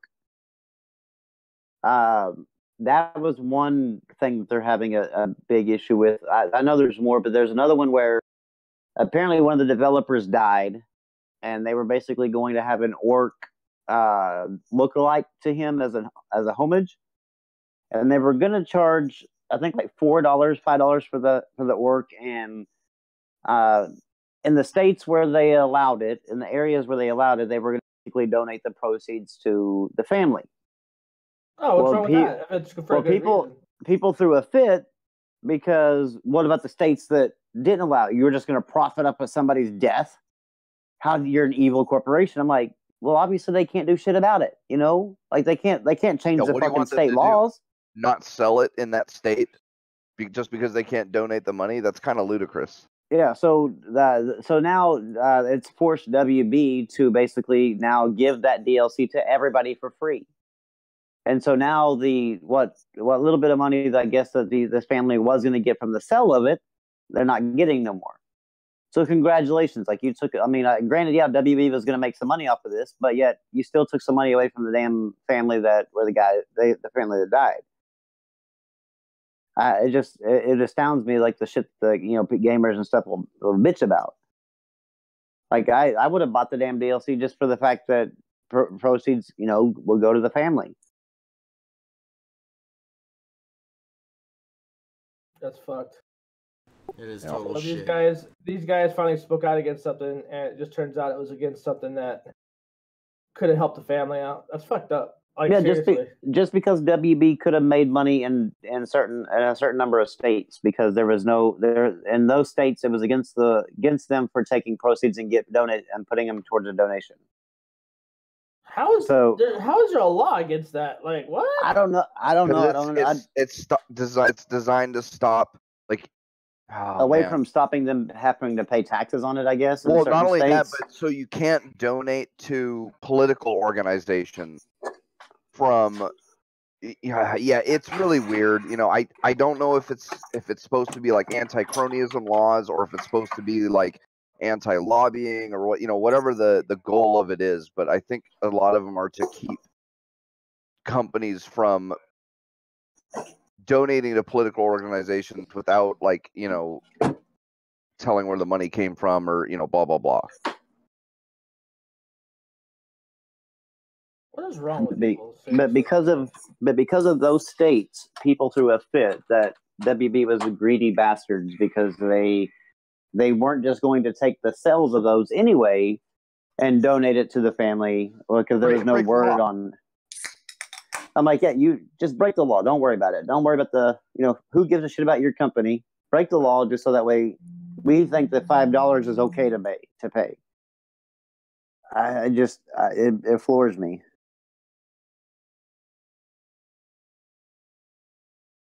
Yep. I just don't understand people. I don't think I'll ever will. Because right when you think we're going in a good spot for things, it's like somebody's gonna ruin it with some stupid shit. So it's like, fuck, why even bother? And to me, like the whole like buying your orc and then putting it into an army and then fighting it and losing it for good, that's a choice you made. You don't have to spend your money on that. You probably don't even have to play that orc in multiplayer and risk losing it in your single player. Yeah, I'm like you. I mean, you could make your army without those special characters, in whatever battles you choose. Probably, I would imagine you could. I mean, the way the system is kind of described, like it seems like you could pick and choose like which orcs you want in the battle because you want your strongest or your whatever. Yeah. But I mean, it's a choice you made. Like if you bought the damn character and you're going into a war and you know for a fact that hey, guess what, that character can die, and you have no access to him anymore. How are you going to complain after? That's the rules of the game. Yeah, you knew it when you bought the game. Yeah. I don't plan on buying that at least until like Game of the Year edition comes out or it goes on sale. So anyone that buys it on Xbox or Windows 10, I have a code for 100 in-game gold that came on some pizza rolls actually. So Rambo's getting it on PS4. I don't know anyone that's getting it on Xbox or Windows 10. So if you do, message me on Twitter and I'll hook you up with that code.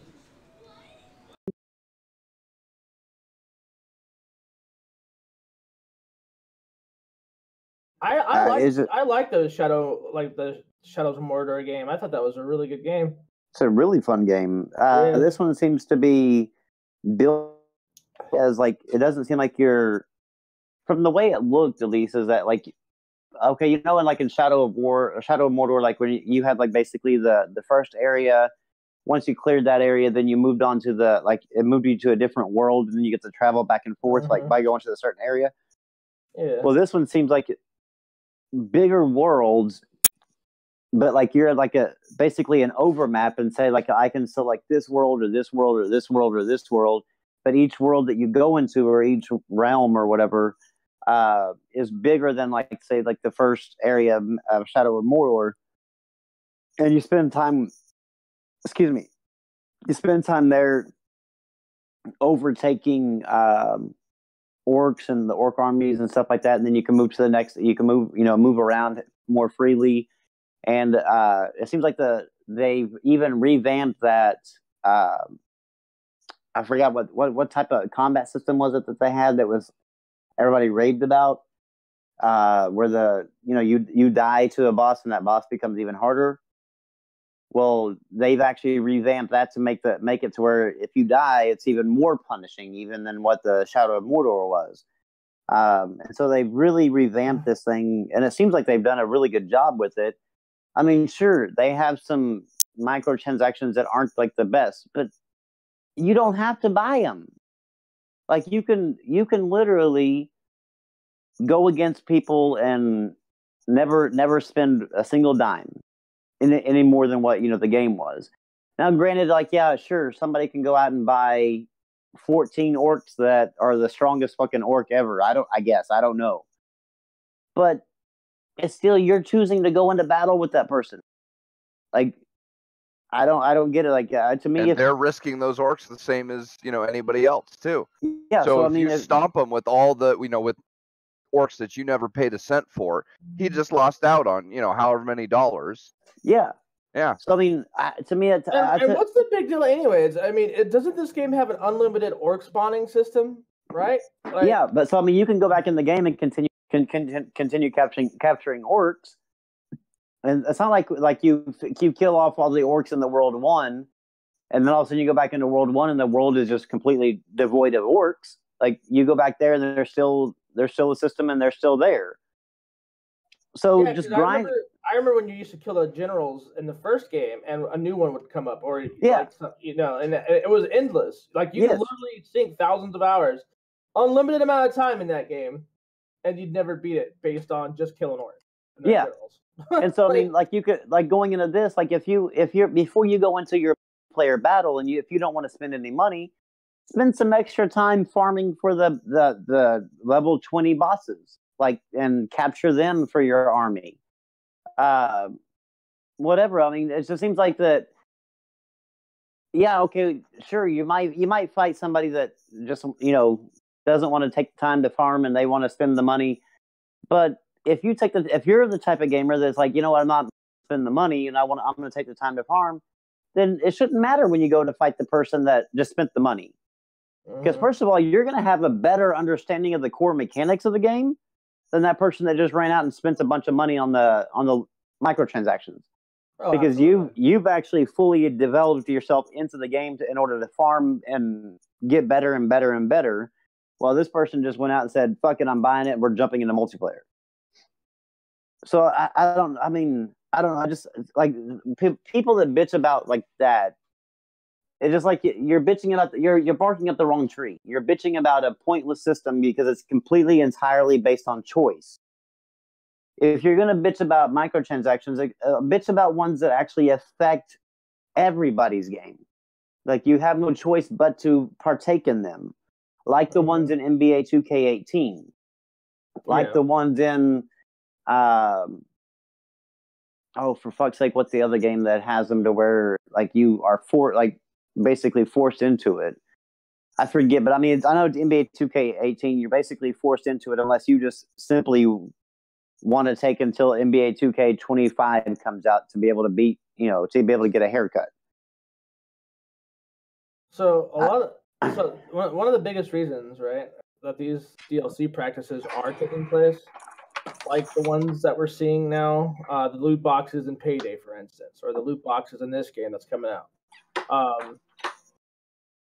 You look at Counter-Strike Global Offensive, and I'm just now thinking of this, but Counter-Strike Global Offensive, the reason why it was even so big was because the possibility of making honest cash in that game is real, right?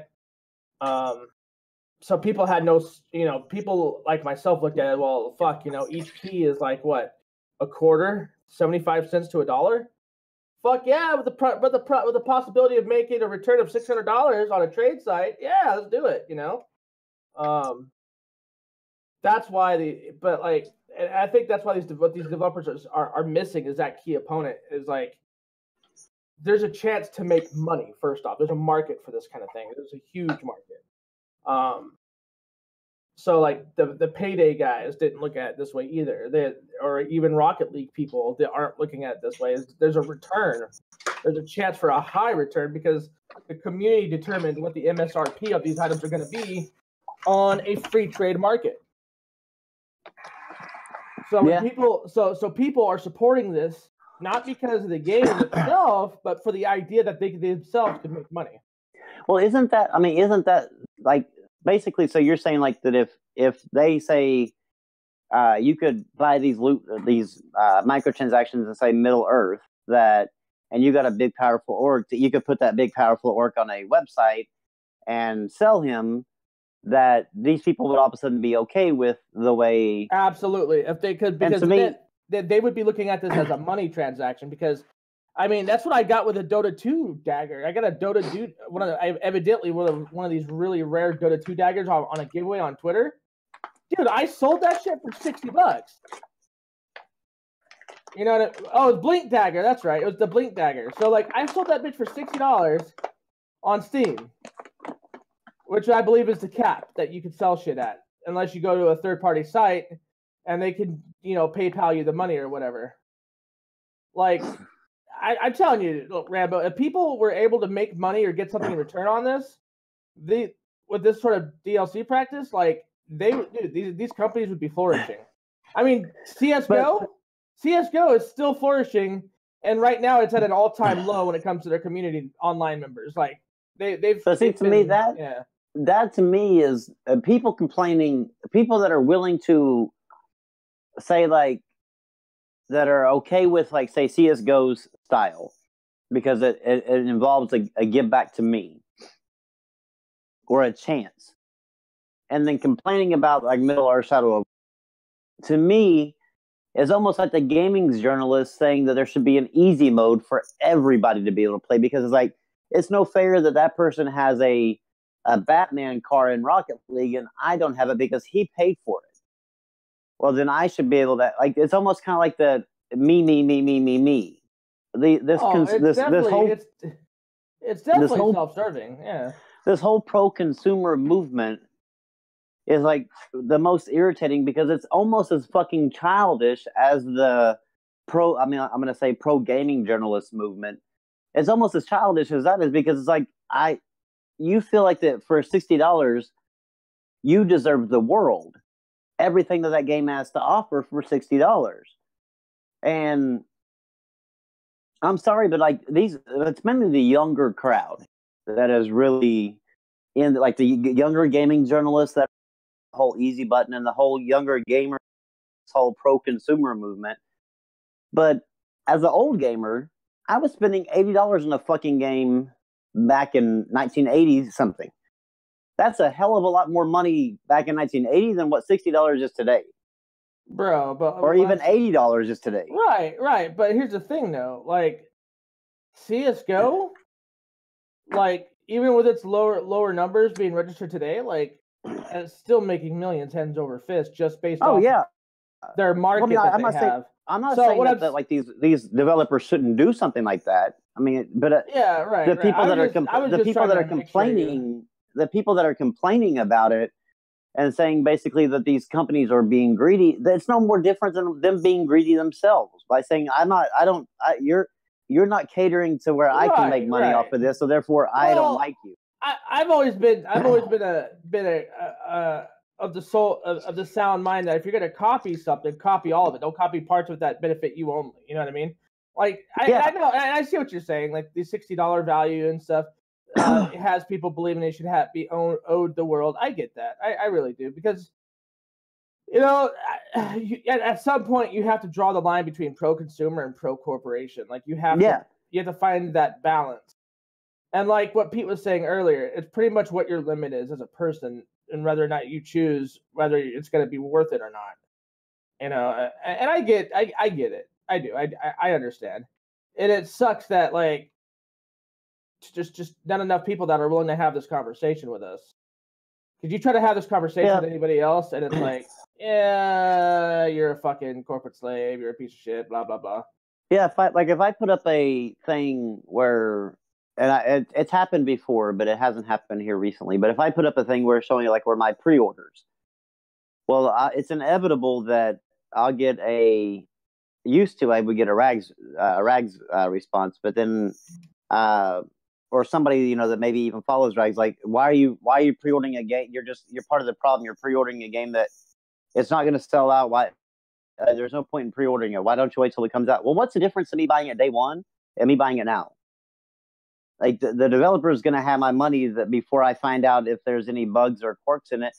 And to be quite honest, there's so many fucking games that I haven't played, that if there happen to be bugs on day one that just are like, I'm having problems. There's so many fucking games I can go play and pick up while they're working out the problems. And I understand that not every game's going to release at a perfect state. Mm-hmm. I don't expect every game to release at a perfect state. And people that confuse the 1980s and the 1990s as games releasing complete and there was no updates. There were games back then that were buggy as fucking hell that still released. You couldn't get an update to fix them. Like, you were just stuck with what you got. Yeah. Now, at least, that they can actually send an update and not charge you for it. Yeah, is it better that a game company releases a complete game for $60 and there's no DLC for it, but they run out of money to continue development and they can't end up finishing all the work to get all the bugs out? Or is it worse that they sell a few DLC, make some extra money, and are able to keep their development cycle going longer and end up fixing all the bugs and leaving, like, say, multiplayer, servers up for a longer amount of time, or, whatever it ends up being? Yeah. Which is less bad for you as a gamer for whatever money they are charging for that DLC? Like, that's your decision and you're going to have to make it. Yeah, I mean, the whole idea of, like, you're part of the problem is like, I don't get it. Like, just because I don't fit your thought process on what a gamer should do or a consumer should do, doesn't mean I'm a bad consumer. It just means I'm a different fucking consumer than you. Well, and that's the thing. Even though I personally have an issue with pre-ordering, man, you run a game video channel. Like, you review games, you play games. That's what, you have to do that. You got to get a lot of games. So, people who like this or that style game get to see what they like. Like, that's some of the whole, games reviewers have to play probably a ton of games that they don't particularly enjoy the style of or whatever. But that comes with the gig, right? I mean, are you going to tell those games journalists, oh, you shouldn't have paid for that game if you didn't like it? Well, somebody's got to do a review of it. Yeah. I mean, unless it's all free copies for every reviewer that reviews it, some reviewer somewhere is going to have to pay for their copy. So this begs, So this begs the question, you guys, and feel free to answer this down below. Is it a possibility that when you're pro-consumer, that there's such thing as a bad consumer practice? Yes. Oh, absolutely. Yeah. I mean, just as much as there's a bad business practice, there's also a bad consumer practice. Exactly. What would be a bad consumer practice under your umbrella, sir? And my thought would be the self-entitlement of a pro-consumer, to where they feel like that you owe me something because I've given you money. You owe me not only the games I bought, I think that you should owe. Yeah, not just what was promised or whatever. Like cosmetics, like there's people that believe that the cosmetics that you earn in loot boxes in Overwatch should be just in, like, there should be no loot boxes, that everybody should just have access to those things because they paid them $60. And I think that's a bad consumer practice, because I think that, like, a company should be able to make something in their game, and it's not like they sold you half of Assassin's Creed and then made you pay the DLC to finish the game. They gave you a full 10, 12-hour game and then DLC afterwards. And now, see, I'm one of those that I actually enjoy the carrot. Like, I enjoy chasing the carrot. I really do. I mean, I wouldn't be playing Call of Duty if I didn't. So when Overwatch did that, I was like, hey, that's kind of cool. Like, cosmetics? Hell yeah. Like, I'll play fucking, 30 hours of this game type just so I get the type. I mean, look at the arcade events that me and Shane did over last year.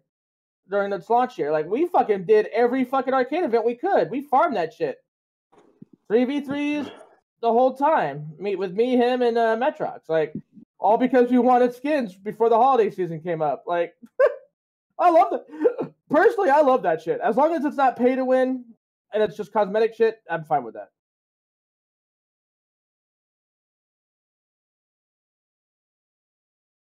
Yep. Because let's face it, there's been some pay to win shit on the consoles in the past, right? Oh, Like, dude, every Nexon shooter ever. what? Oh, Nexon shooter. Well, no, not every Nexon shooter because fucking. Almost every Nexon shooter. I was gonna say Ghost of the Show is really good. This is true. Yeah. There were a few, but yeah, there were a bunch of them that if you wanted the better guns, you had to keep. If you couldn't farm enough, you had to keep paying.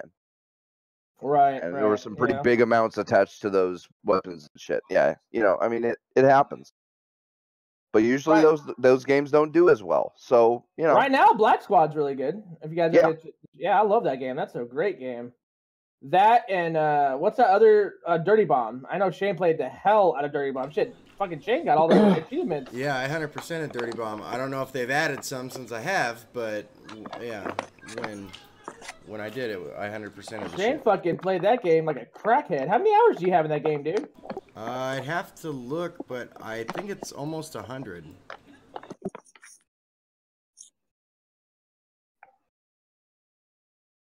Yo, like, that's not bad for actually a free to play, dude. I mean, that's 100% a Steam game at that. Yeah, some of those can get pretty crazy with the achievement. Yep.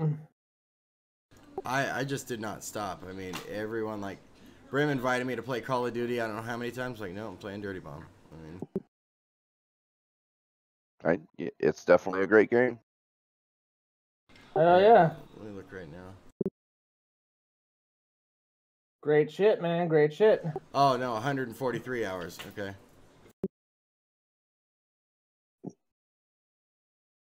Bruh. And Like, they and I have added more almost 100% fucking CS:GO. Damn. Back when I was obsessed with that game, I almost had that shit completed. I was like, I just can't. That's one of the games that I tried my best to play, but the graphics, it makes you look like that you're playing a PS2 game or even a PS1 game. And I mean, it flows smoothly, but it just like the graphics are just so very unappealing. Yeah. That it's just hard for me to get into because I've gotten so used to playing like even the Call of Duties or whatever. If you're playing a multiplayer, the world around you looks great. You really feel like you're in the game. Yeah, those graphics definitely have started to really show their age. And in CS:GO, you really start to feel like that you're playing just on octagons and polygons. Like you're just like it doesn't. I mean, it almost barely resembles a ship or resembles a whatever. It just kind of. I mean, there was a reason that was it $15 when it first came out, or was it 20? 15. 15. I mean, there was a reason. I mean, it really was just a reskin, and I think a retooling of the engine. They definitely did not do any like super in-depth graphics improvements or anything like that. They're up to like what, Source Gold now, or is what they call it? Something like that. I Yeah. don't know what the fuck they're calling it, But I thought it was still all based off of Source 2, which and I mean that's really not all that different than the original Source. Yeah. But who knows?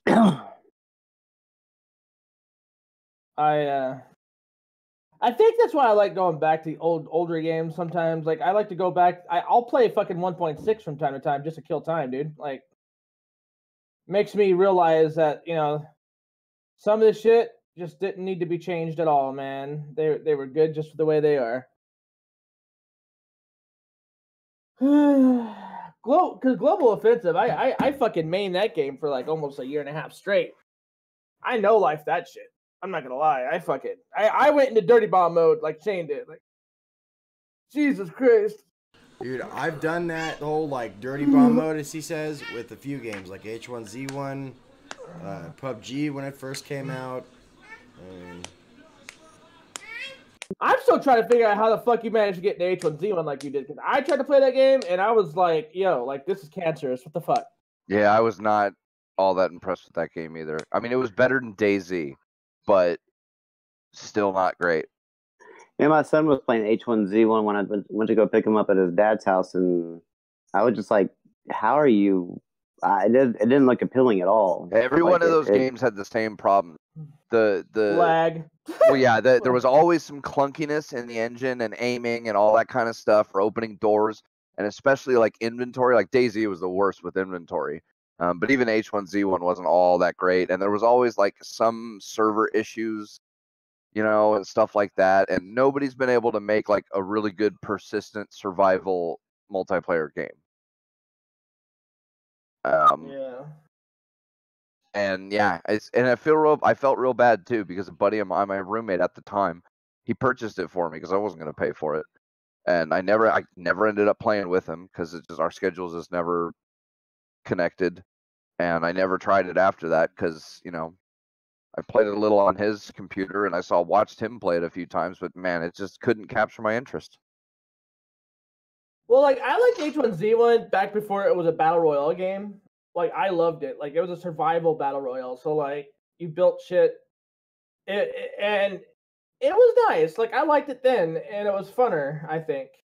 But then they turned it into a pure. It was funner. You know what I mean? It was more interesting back then. There was that extra element to it that was like an extra level of complexity. Then it went into strictly battle royale with none of that, and it was like, what the fuck? Why? Like, what'd you guys do to this?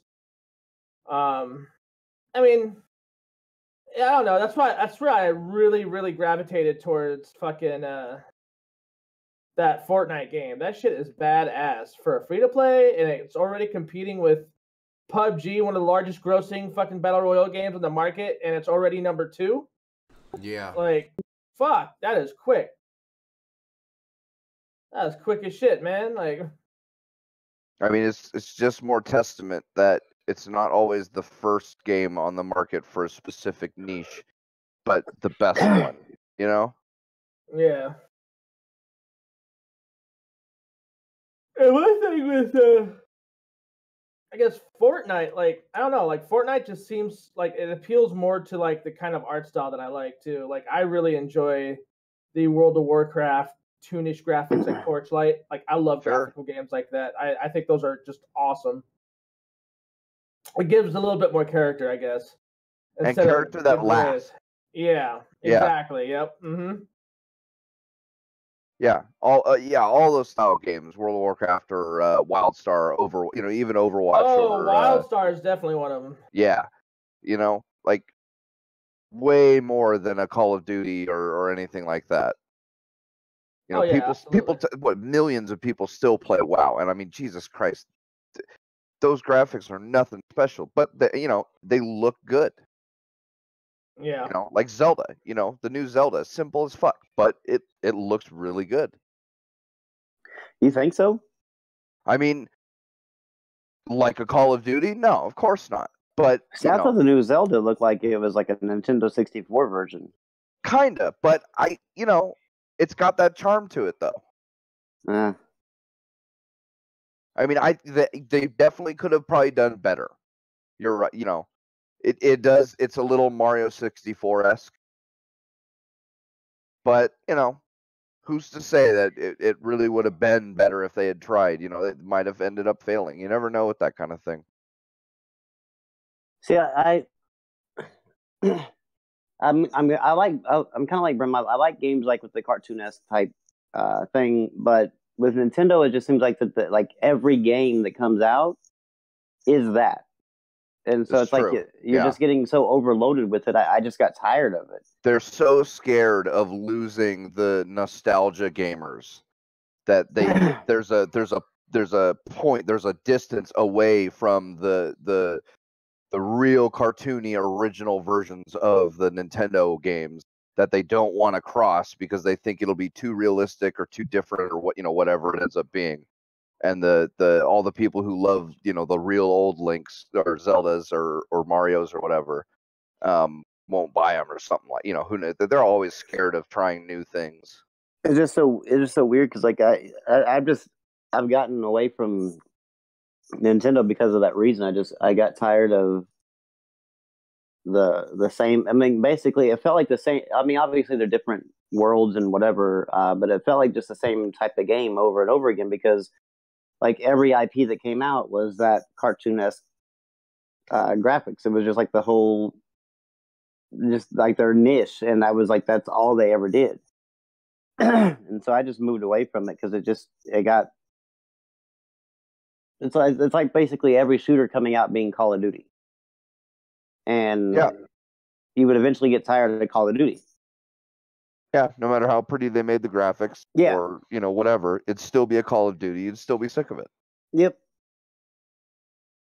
There's no such thing, sir. Just throw that out there. The only way I could ever play a Nintendo game again is if they put an achievement or trophy system in. Other than that, I don't. I could care. I could care less if Nintendo is even a company. All over a trophy system?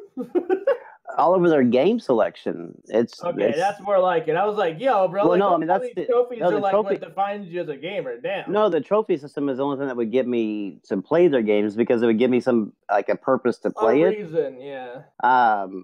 Other than that, I just have no interest in their art style. Like it's just the same art style that they've had since they learned how to make games. Yeah, but that new Mario looks like fire though. Like that new Mario looks really good.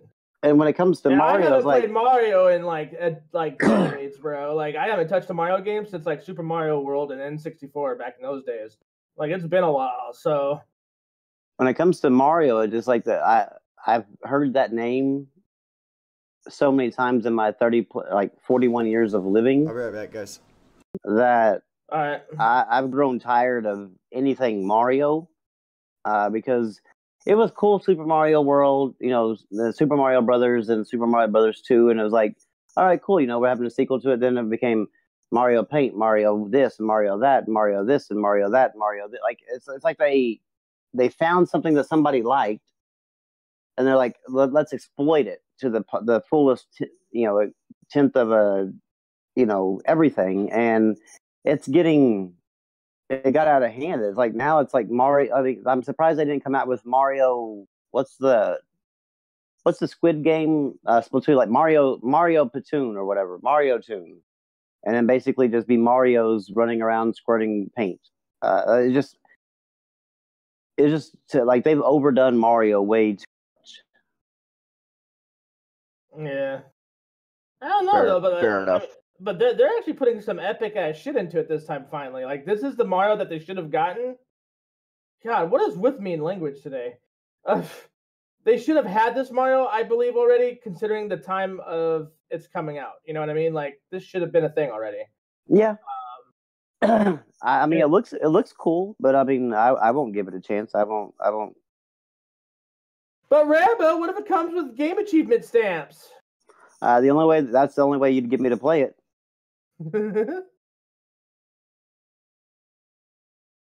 Like I won't own a Switch at all, like unless they. Because you might be considered a tranny. What? Unless they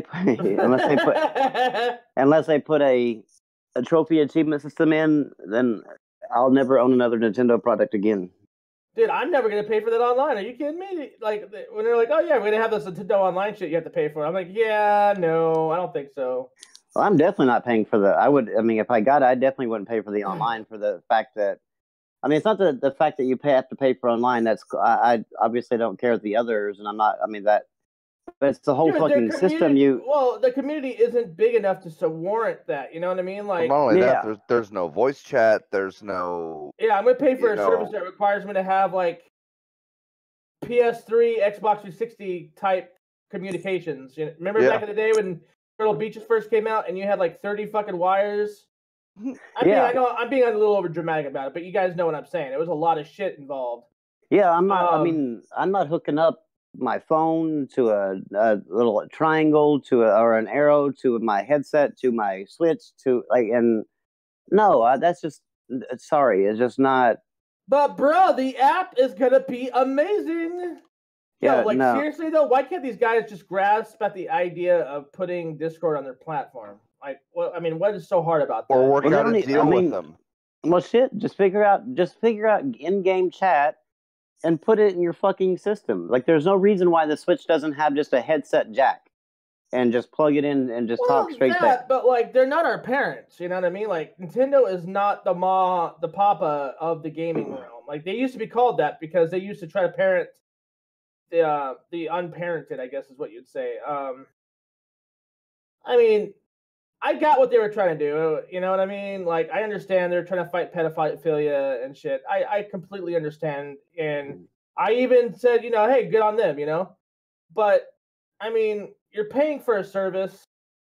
You're expected to finally use the service. You know what I mean? To actually use the service the way it's meant to be used, not through 4 different means of communications to have one. Like, it's fucking stupid at that point. It's like, and then not to mention the free games they give are old ass fucking games, and you only get to keep them for a month. And why not? And why not have a parent lock that's tied to the account and that only parents can actually access? It would seem like that would be a mobile device. You know what I mean? That seems to be the more appropriate thing. Like, give the parents a choice to lock down the console or lock down the features that they don't want their kid to use. But other than that, I mean, just if you're an adult and you buy it, then you can just use it however you want, and basically like a handheld. I mean, hell, the Vita and PSP had a headset jack. You plugged in, you had online. And there were games with in-game voice chat. Yep.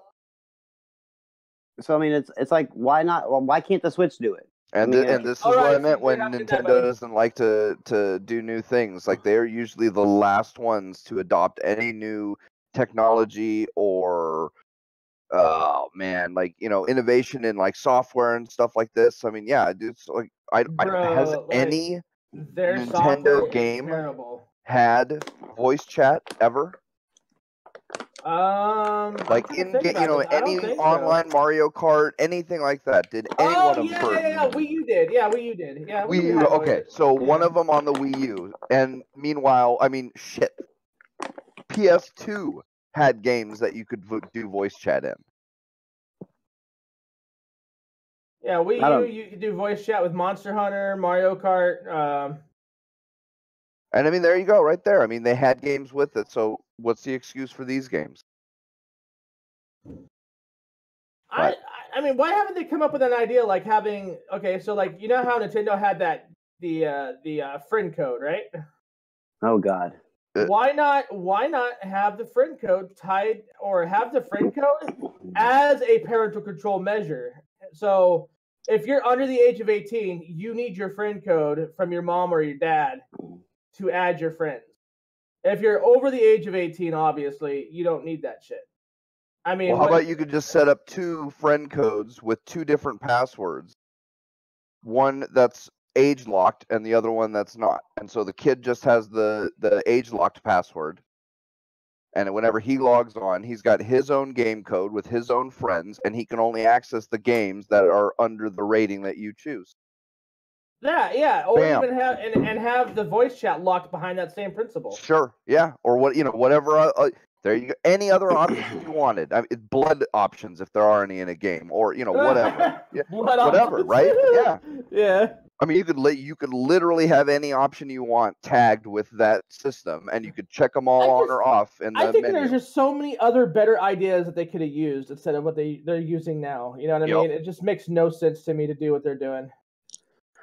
Well, people compared people saying like that if you have no problem with the PlayStation VR and their wires, and you're having a problem with Nintendo wires, and like you're being a hypocrite or whatever. And I'm like, no, because PSVR is brand new technology, and that's a VR set, not. You're talking about a voice chat that's been around since, I don't know, what, 20 years now, at least.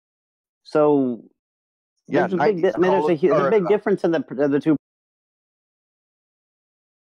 Yeah, huge difference. I mean, if it was simply plug it, like, obviously I'm not buying a Switch until the achievement, but if I was to buy one, and I would gladly pay for the $20 a year online if I could just plug a headset into my Switch and I'm good. Yeah. But I'm not about to like lug around a cord that's connected to Arrow, connected to my phone, connected to my head, and it just doesn't seem. Why not just use Discord with a wireless headset on your computer? And that's the thing. Like, I'm wondering of this. Like, why can't Nintendo or the game developers or whoever make a deal with Discord? Like, hey, give us 500 voice chat servers, and our game will forward to your servers, and we'll just use your service, and we'll give you kickbacks or whatever deal they want to work out. Why not that? I'm sure they could work that out flawlessly.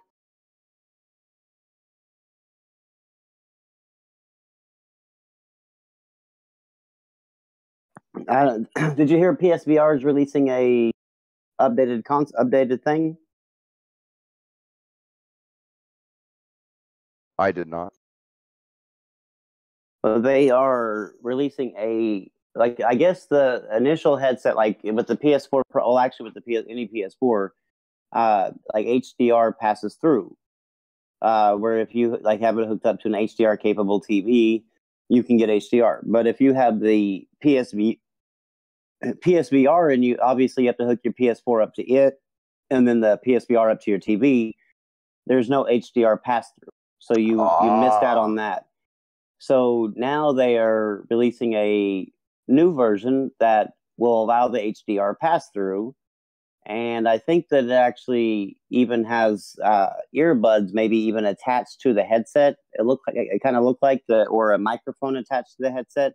So it was built in, yeah. Yeah, and so people are bitching because they're like, well, I should be able to just swap out my processing unit for a new processing unit, and because I've already bought this and I shouldn't have to buy another one. I'm like, but that's not how technology works. Yeah, if it wasn't in the hardware, then they can't do anything about it. Yeah, it's like if you're a early consumer for a year one or brand new tech, well, there's always going to be later iterations that upgrade that tech. You don't get free upgrades because you adopted early.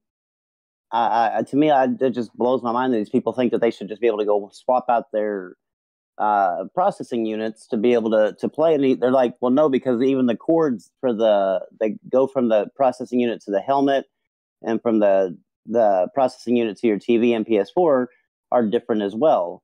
And so you would have to replace the whole damn thing, and that's not happening for free. Right. I don't know. For me, I would go and I'm going to go and buy the new updated one because why not be able to have the HDR pass through?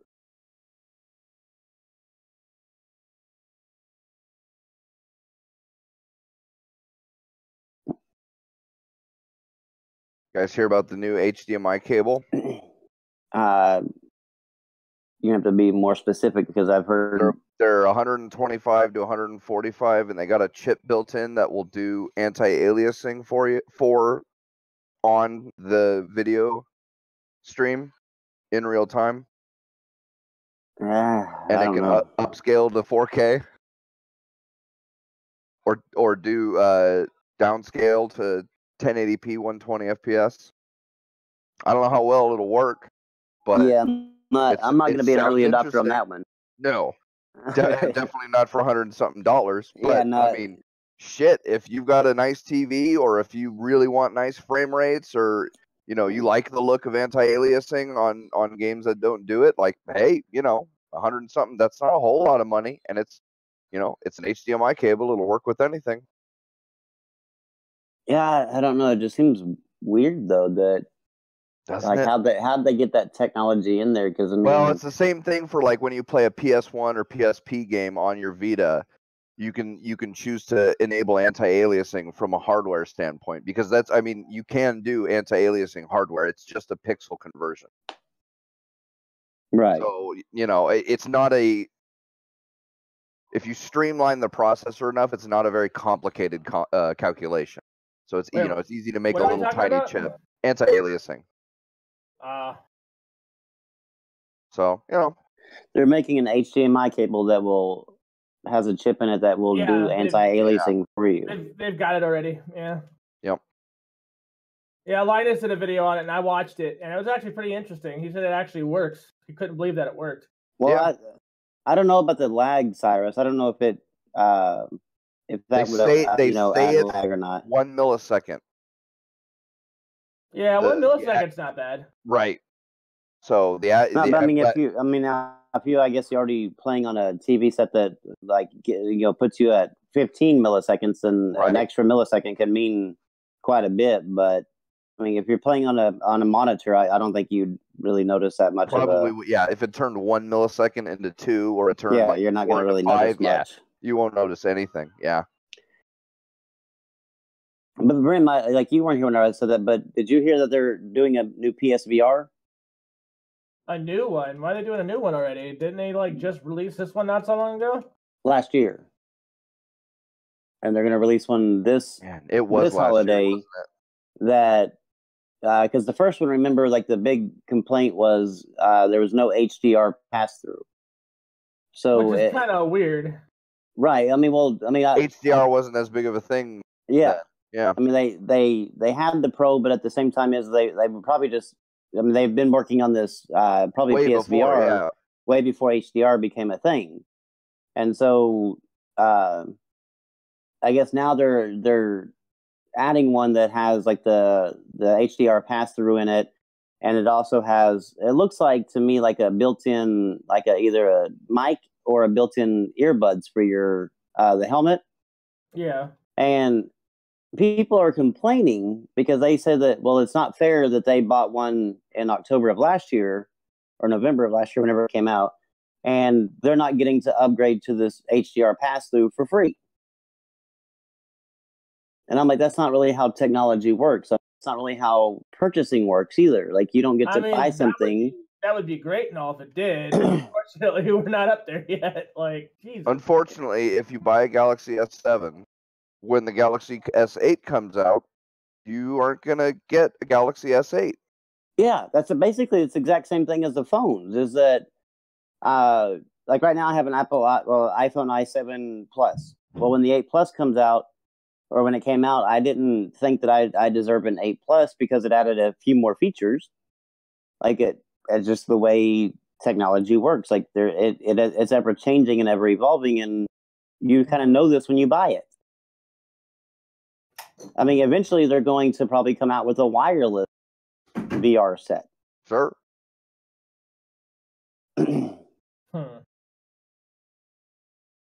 Yeah, Cyrus, I wouldn't spend $100 and some on an HDMI cable. Especially since the biggest one is 9 feet. That's not long enough. That just seems a little excessive to me. If anything, just go for a really good. But hey, see, here's the thing though, because now maybe monitor companies will start thinking about doing things like that. And the only problem is they'll jack up the price of the monitor even more. But if they can make a cable have it for only $135, how about in a couple years, I'll bet you they could start putting them in for $20, $25, if that. Or something like that. Who knows? I mean, But how many games do you actually play that doesn't have anti-aliasing? True. Well, that's like the older games, PC, yeah. But I mean, PC, sure. But for consoles, I think it's a lot more. Almost every, I would say, almost every single game has ones, the modern ones, like on the PS4 or the Xbox One, have anti-aliasing. But I'll tell you what. You want to know what? You don't want to know what's probably going to be one of the biggest uses of these cables is taking something like an Xbox One X. God, that's a stupid fucking name. That, especially with the games that can't quite do 4K, you could add anti-aliasing without, and it's obviously not impacting the performance of the console at all.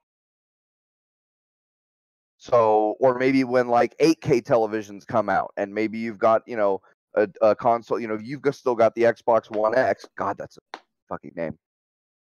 And, you want to upscale to 8K. Well, maybe there'll be a cable that can upscale to 8K by then instead of just 4K like now. Who knows? It's just an interesting idea. of offloading certain things from, say, the actual console or a graphics processor or whatever, because it's easy to do it with a very small chip. That's probably pennies on the dollar for. Yeah. I don't know. It seems weird to me. I have to see it more in action and see how things work out or whatever. Oh yeah. It also might help with it because it can do it with really anything. It's not limited to games. So like you could put it on like a regular HD DVD Blu-ray player instead of a 4K player if you've got a 4K TV, and it could upscale that DVD to 4K and maybe do some anti-aliasing on it to make it less pixelated. I was gonna say for the most part, if like any TV, any 4K TV, like purchase like mid 2015, I would say automatically upscales to 4K anyway. Yeah, that's about right. So I mean, the upscaling part wouldn't be the problem, but I've never really noticed an anti-aliasing problem in any movie I've watched. Like I said, depends on the technology, and we're talking. I think they see this as for people who want. Like it for those in-betweener people who will buy like one piece of technology, like a new TV, but they won't upgrade their console. You know what I mean? Right back, all right? Yeah. Right. I don't know. It just seems like a weird market they're marketing to. Sure. Yeah. And maybe it'll just go down. Especially for that price. I mean. And nobody will buy it, and that'll be the end of that. Who knows? Yeah. Oh, Shane is finally back. I've been back. I was just listening to you guys talk. Oh. What the hell? I know, right? What? No. Rock, paper, shotgun. Oh, Jesus. Now, mind you, they're the ones that came out and said that they need a skip boss fight button. They're the ones that are talking about how Cuphead is too hard. But now they're complaining that Cuphead simple mode, it says Cuphead simple mode shouldn't cut off the best bits of the game. I'm like Jesus, these people think with these people. No, these people think that they deserve everything.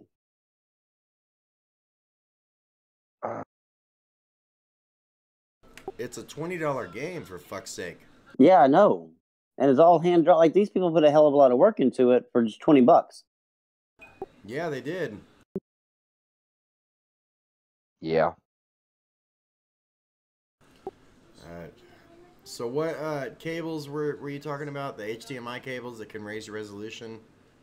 Yeah, it can upscale, it can do anti-aliasing, and it can downscale and up the refresh rate. They're expensive as fuck, though. You really think that's... 125 to 145. I personally don't think a cable can do that. What was it? Linus Tech Tips? There was a website that did a video on reviewing it, and they said it actually did work. It has a power source to it, right? Like it also plugs in USB? No, because HDMI there is a little power that goes through HDMI, and I think it just uses that. The one I saw on, I believe it was Amazon, or it might have been Newegg. It did not. It really just looked like a teeny little box coming off of one end of the HDMI cable that was just ever so slightly bigger than the plug, and it just had a label that said TV on one end and or input and output or something like it. Instead of most HDMI cables, it did have a direction. That's what I thought. Someone in the chat just said the one Linus showed had a separate USB for power. Okay, the one I saw on wherever I saw it, that one did not, as far as the picture went. Yeah, see, because it by itself, I don't see it doing that. Like, shit, an HDMI splitter cannot even work properly. A splitter and a switch cannot work properly unless it has a power source going to it. Even with the newer iteration of HDMI, are you sure? Because I thought the newer one, like the HDMI 3.0 or whatever, and that's the thing. Like, how many of them are there now? There's like 3 display ports too. That shit just came out like 2 years ago. I'm still using standard HDMI. I know, right? My TV isn't even a smart TV. Get on my level, you scrubs. 1080p 60. I don't need nothing else. Shit, 1080p smooth 30 works for me. I'm not fucking picky. Oh, I like my frame rates high on my monitor, but That's why people bitch about Destiny. Oh, it's 30 FPS on the console. Play it on a console first. It's an enjoyable 30 FPS. Shit, Rambo will tell you, he's what, you close to platinum that game? 3 trophies away, yeah. damn, that's got to be a lot of trophies too. Actually, it's not really a lot of trophies for that game. Like, I think there's only like 12 or 14 or something like that. It's not really a whole lot. It's actually not too bad. No. I bet they take a lot longer than your standard ones, though, right? They can, yes, on some of them.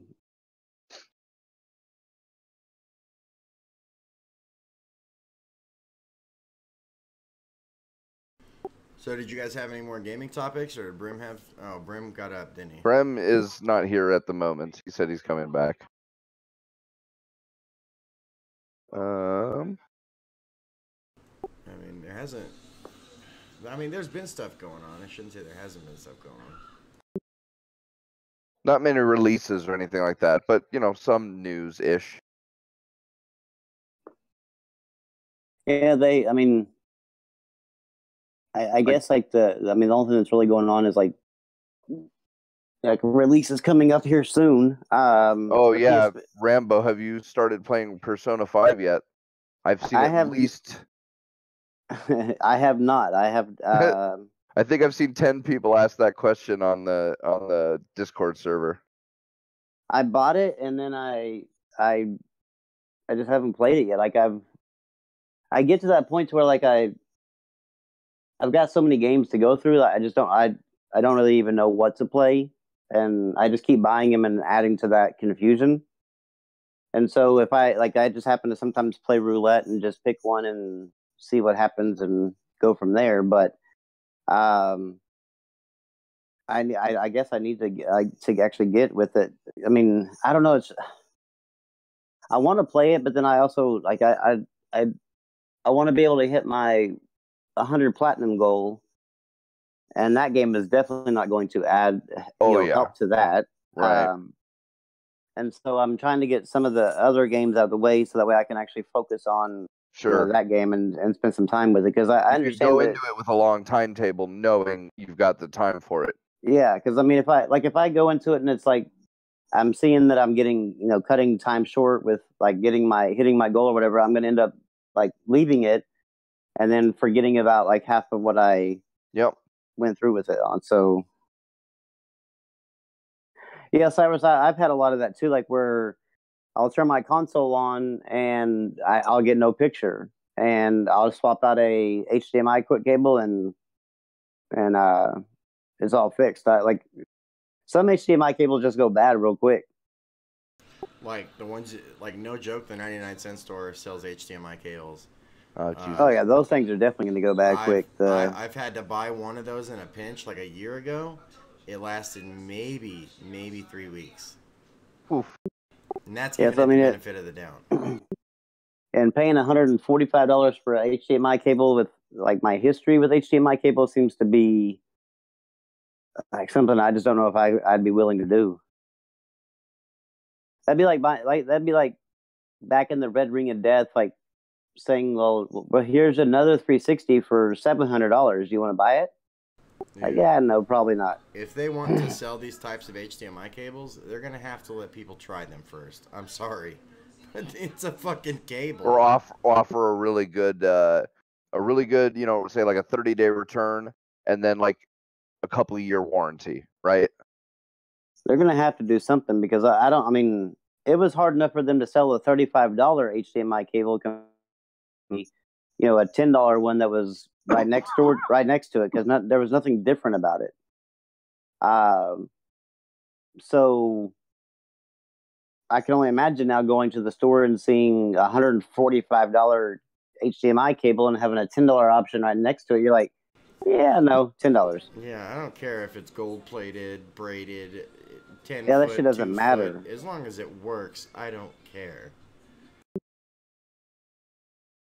Yeah, Mixing Mud. I know it's about an 80-hour game, but the only problem is like to platinum it, it's about a 300-hour game, and that is a completely different story than 80 hours. With the way Rambo trophy hunts, he's gonna have to do that game in like little spurts. He's not gonna be able to sit down and platinum that game and not play any other games, or he won't reach his platinum goal. Yeah, and I don't think that Persona is a game that I can just cut off and on. And especially since I've never played a Persona series, that and be able to pick up like right where I left off, so that I want to be able to give Persona the time that it actually needs for me to actually know if I like a Persona series or not. So that's the reason why I'm kind of putting that one off and trying to get through some of these quicker, like Arkham Asylum and Arkham City and stuff like that. These quicker platinums that I can get through, and hit my goal, and then that still cuts out some of my backlog, and then also allows me to more time and focus when I start to play the Persona game. I almost bought the Peach Beach Splash. That's like the bikini volleyball deal. Bikini water gun fights. Oh shit! Is that only on PS4? Yeah. They might. I bet they'll put it out on Steam someday though, because a lot of the other Senran games come to Steam.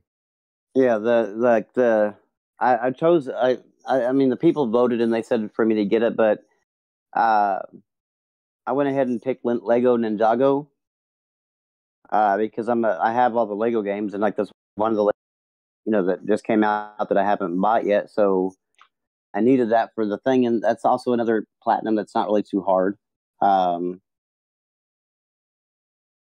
So I went ahead with the Lego game, but I don't know. I'm really debating on. Here's my dilemma right now. When I bought some physical games, like they came with a code in the case, and so in my library on PS4, like Homefront the Revolution, I entered the code into the PlayStation, and now so whenever I look at my library, it shows that like Homefront the Revolution on there, but I only own part of like a little bitty code that was DLC part, and I don't own the game. So that bothers me. My OCD. Yeah, I was gonna say you just might as well buy that game, dude. Yeah, so I'm thinking I'm just gonna buy the game, so that way it at least whenever I see it, I'm saying okay, I know that I have that game. That's not really a joke, It's not really just a sit there to look at me and laugh at me. But I don't know. Is Homefront the Revolution, has it gotten better? Like, I know I played a tiny bit of it when it first came out, and it was like. That's the second one, right? Yeah, that was the one that. But it was like whenever I went to go fight, like you go out into the world and you start shooting people or whatever, but. It was almost like kind of realistic mode on Call of Duty, whatever. I think Black Ops 3 had the realistic mode or whatever. But it's like a one-shot kill from the enemies. And it was like that was a normal difficulty, and it was so fucking frustrating because I mean you would unless you had to play the whole damn thing stealth and just hope to God people walked by you and you caught them with their back turned or whatever, because like you would just die almost instantly if they noticed you.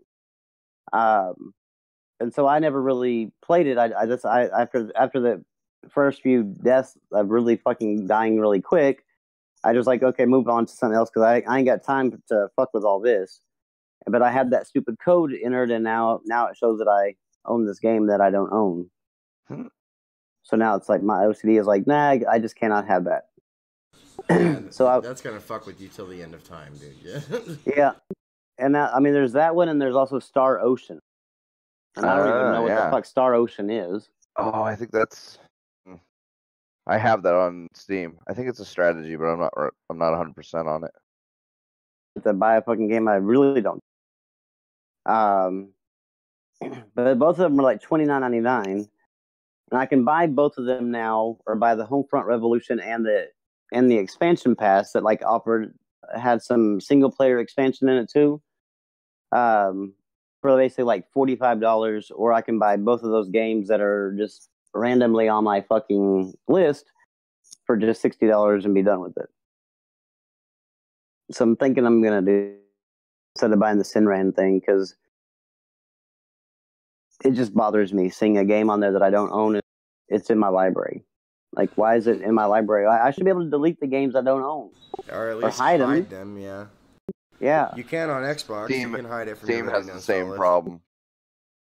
Yeah, Steam does, and except for free-to-plays. If you uninstall a free-to-play game, it will completely drop off your list. Because I guess technically you don't own it anymore or something. But, yeah, anything you've paid for, you cannot... I don't even know if there's a way to hide it anymore. I don't know. PS4 might allow you to hide the games now. I don't know. I've never really messed with the options in there from a long time ago. I know they added some options in there because if I remember correctly, there was people saying that you could now like hide your betas and stuff, which that bothers me too. That like in my number of game, like in my total library at the bottom, where it shows like the number of games and apps that I have, betas are included in there. And I'm like, those aren't even a fucking game. Like, why are you including a beta? Yeah, that should have been superseded by the real version. Yeah, and so to me, it bothered. Like, I want to just delete those or at least hide them because I know in Xbox, they were in my list in my ready to install list, but I could hide them. And so I'm hoping. I guess now that you said that, I'm going to go in there and try to see if I can hide these things. And if I hide them, then they just don't exist anymore. They're out of sight, out of mind, and I can feel at home again. Because I like the betas that I have. I went out and bought the damn real game just because I wanted to try to, have it, but it didn't get rid of the beta. That's an Origin right now too. What is it? Need for Speed World is no longer offered, and it's.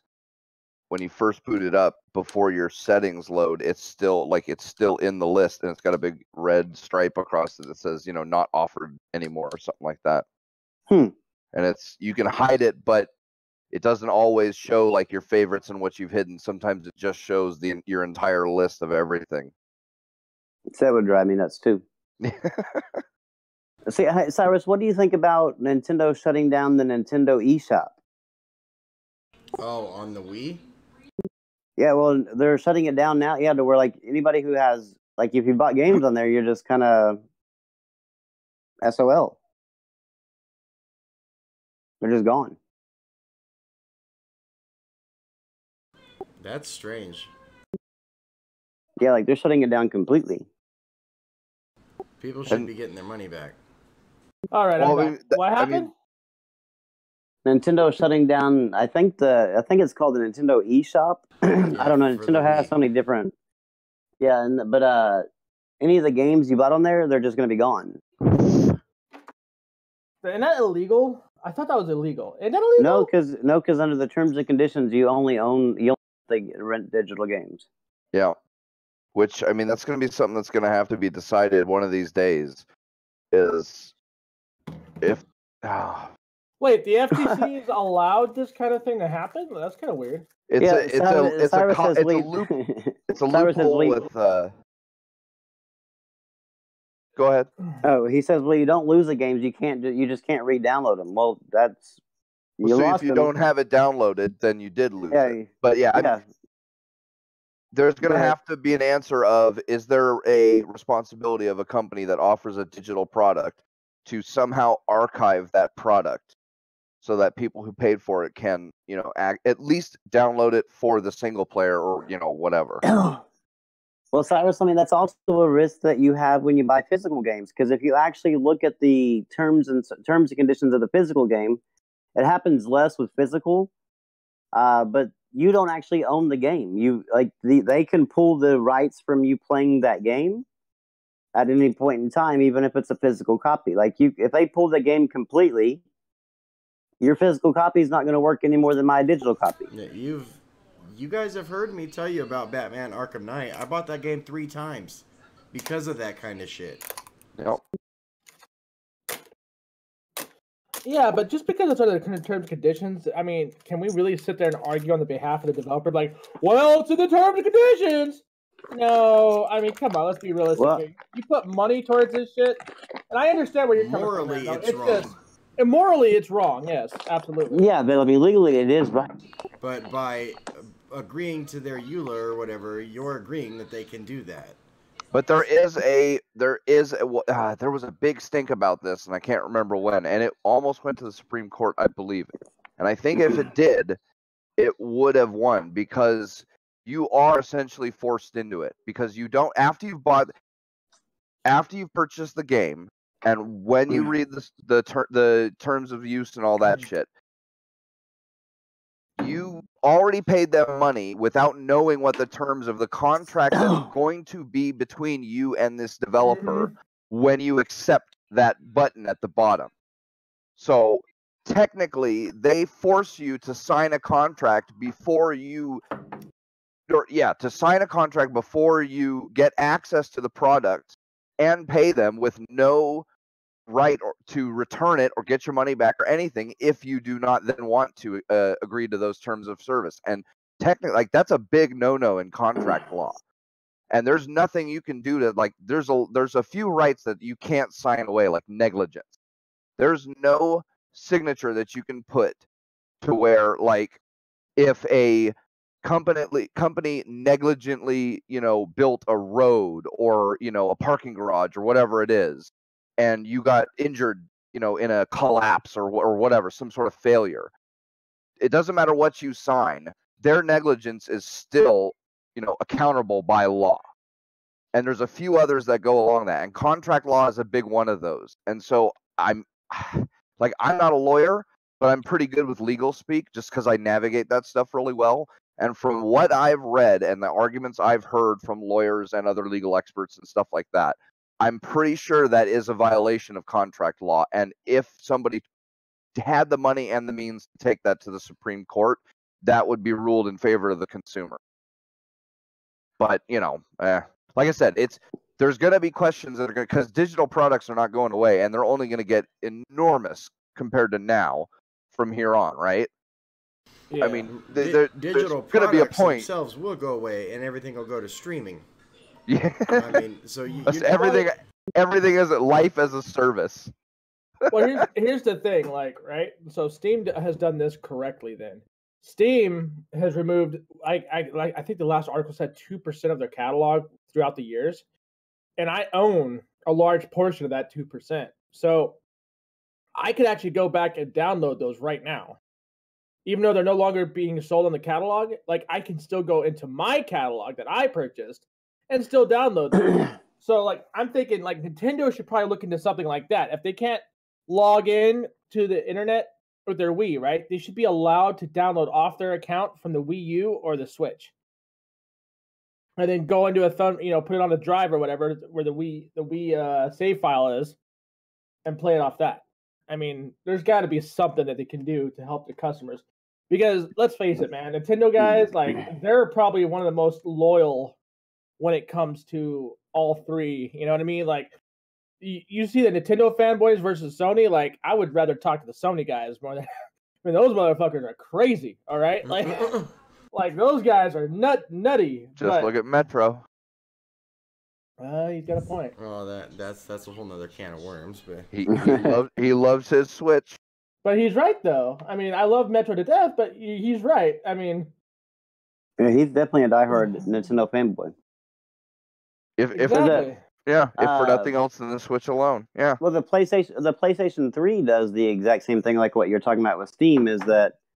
Yeah, absolutely. Yeah, I forgot to mention that. Yeah, I can download. I can go into my library on there, and games that's been removed from the store, I can still download on. Well, hell, the PlayStation 4 is the same way. There's a game that gave. That. Look at Alan Wake. Yeah. There's a game on. I forgot what I think they gave it to us like early on with a game, PlayStation Plus game, and it's some fucking indie game that I don't know, just stupid indie game. I've never played it. Don't even look appealing, but the game is no longer. You can't search for the game at all on. Well, you can search for it, but it doesn't. Nothing pops up.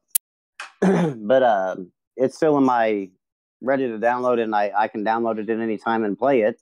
I just can't. You can't go out and buy it or anything like that again because they removed it from the store. So PlayStation and Xbox, and they seem to have something built in for that, but I'm not sure why. Like even like Cyrus, you said like the PSP is doing that, but on the PS Vita, I can still download my PSP games from there through my library. There are some Vita games that were completely removed from the store, and you can no longer get them, even if you have purchased them. Really? Yeah, and it was due to the hacking attempts. Any game that was found to have a breach that would allow like save game files or whatever to be loaded, and then it could potentially put the device into developer mode or whatever. Any first step of a hack, if anything like that ever happened, then the game would be immediately pulled. And if there was, there were a few that I believe probably the developers didn't or couldn't recode or patch it, and the game was never released again. And if you didn't have it downloaded, then you could not find it, get it, anything, even if you had paid for it. That's correct. It did only happen with a few games, though. I think the total removed was something like 10 or 15, and I think most of those came back, and there were only like maybe 3 to 5 that went away like completely, and they were kind of bullshit games. Like, well, I know Racing Inertia EX was removed off the PlayStation Store during the hack. I know that for a fact because that's one of the games that I bought because I love stupid fast racing games like F-Zero or that Extreme G shit. Like I love fast racing games like that. So when I saw Racing Inertia EX come out, I fell in love and I bought that shit. And then they removed it from the store shortly after because of that whole stupid hack shit.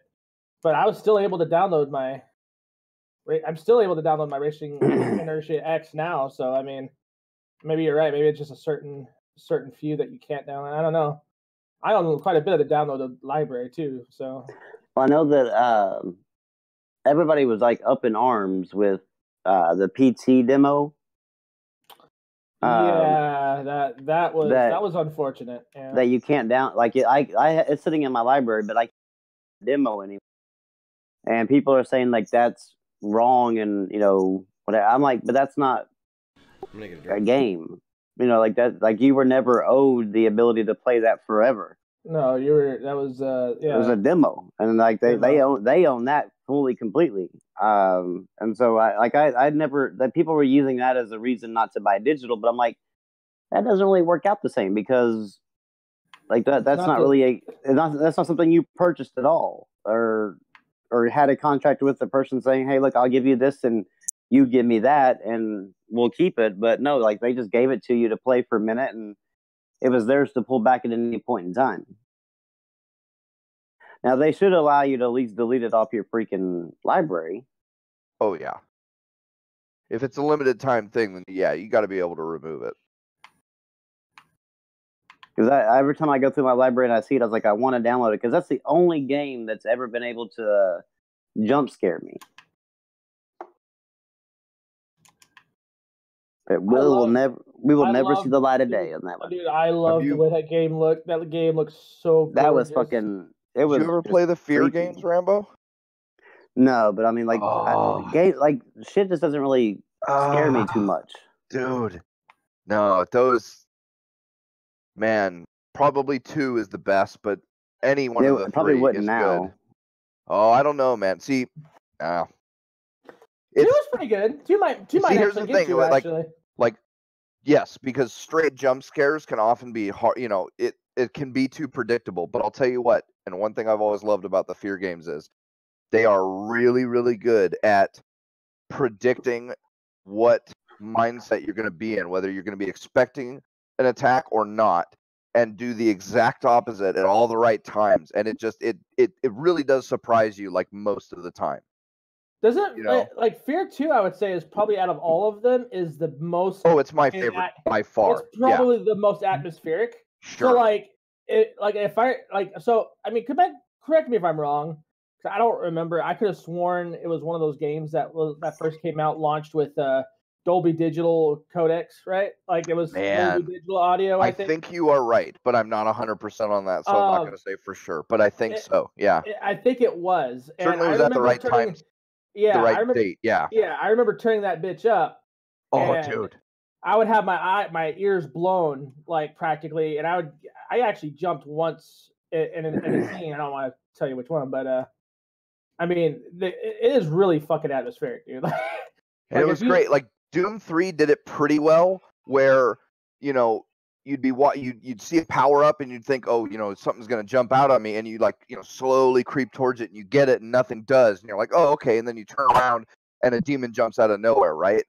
And that they were initiates at that. But man, Fear, fuck, you'll be going down a corridor and all of a sudden you'll see like bloody handprints and words and writing and flashes of shit, and the lights are shaking and blinking on and off, and your flashlight's not working, and you'll get right to the point where you just know, like, okay, so that bitch is coming at me right fucking now, and then like nothing, and then you'll go into a room and out of nowhere here she comes to just grab you and drag you in or so. Oh, dude, it's the best game I've ever seen at that sort of thing. What game? Any of the Fears, really, but I think 2 was my favorite of the 3.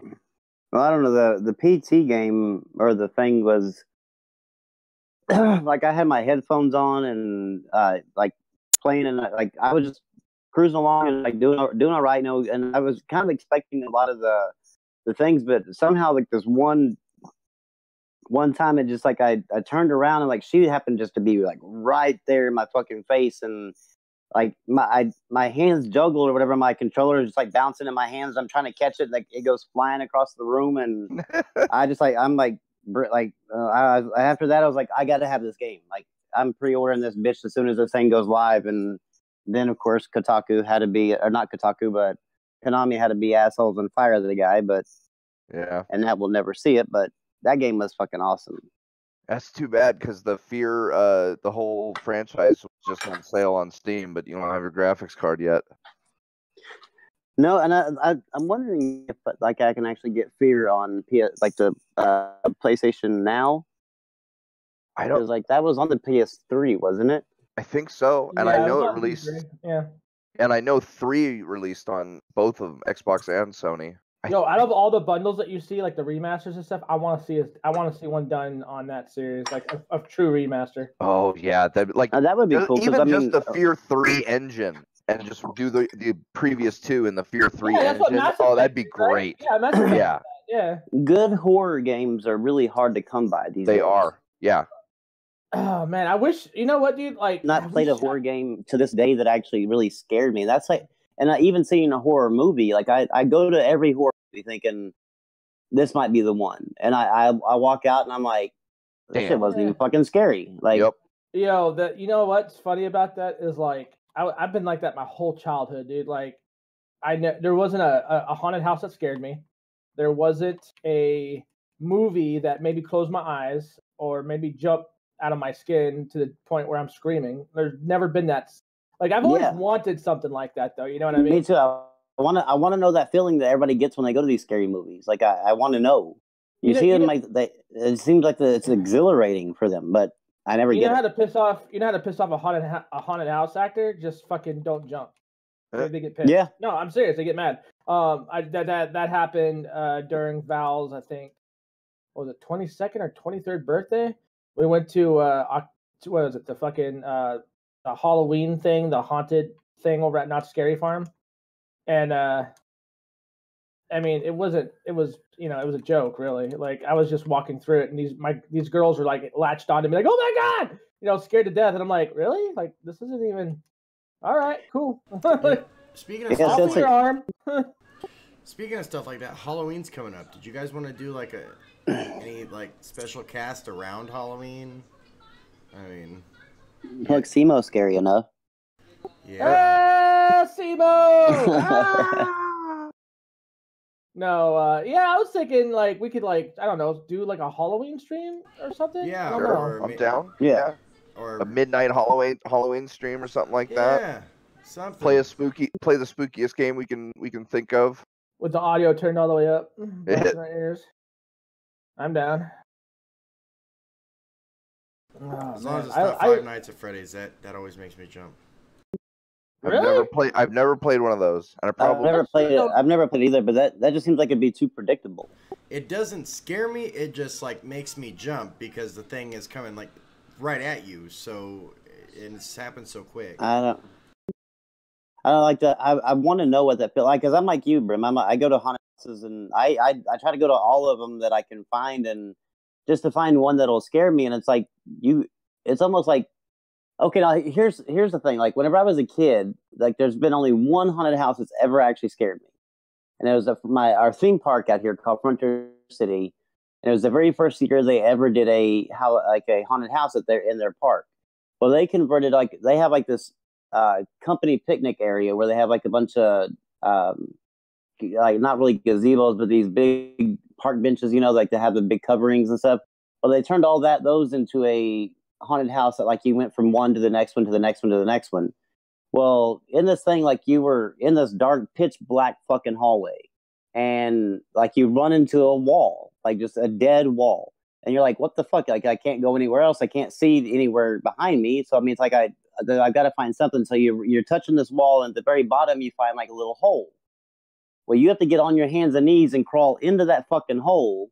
And when you get out into the next room, it's a black and white checkerboard room. Well, you just crawled through a black square of one of the checkerboards. You have to find one of the other checkerboards on the other side somewhere else that is another black hole.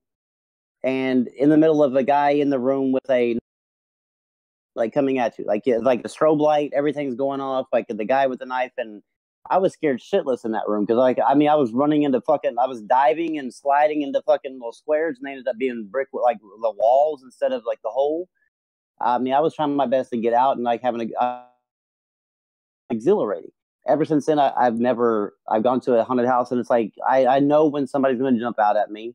There's no jump at all. It's just kind of like, yeah, whatever. Like you just get out there and you're like, man, I just spent $10 for nothing.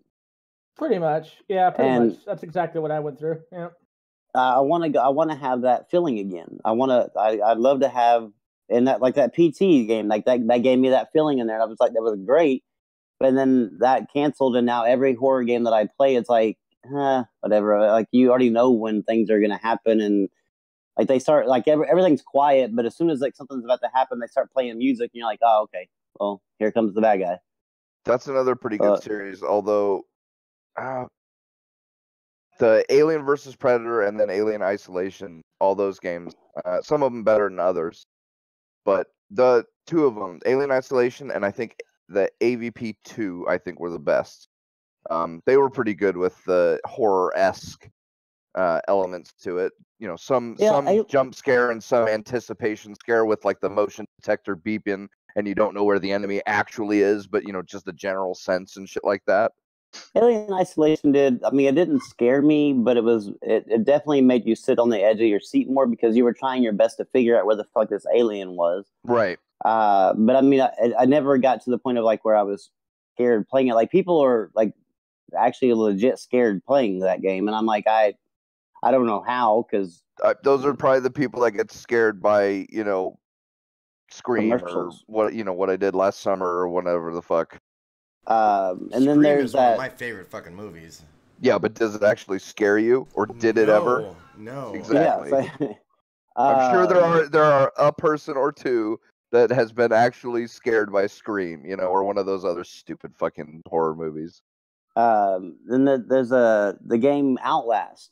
Like people were scared during that, and I'm like, how? Like it's so predictable, and like the whole time, like the only thing I'm doing is just like pissed off that this guy won't leave me the fuck alone, so that way I can finish like walking through this stupid old hospital with a fucking flashlight for some ungodly reason. That's the only thing I packed to go to a crazy fucking hospital that's been abandoned and has all these bad reports. Like, but I don't know. To me, it wasn't scary at all. And I haven't played Resident Evil 7, because I haven't touched it. I haven't even looked at any of the reviews or anything like that. Really good. Like a lot of people love it. It has that VR mode, and I want to play it for the first time in VR mode because I figured that, like I tell you, for those that haven't really tried VR, when you put VR in, it really does something with your mind. Like it takes you out of like your living room, and it puts you into like a different state. And so I'm wondering if playing through that on my VR for the first time might actually, finally scare me. Maybe.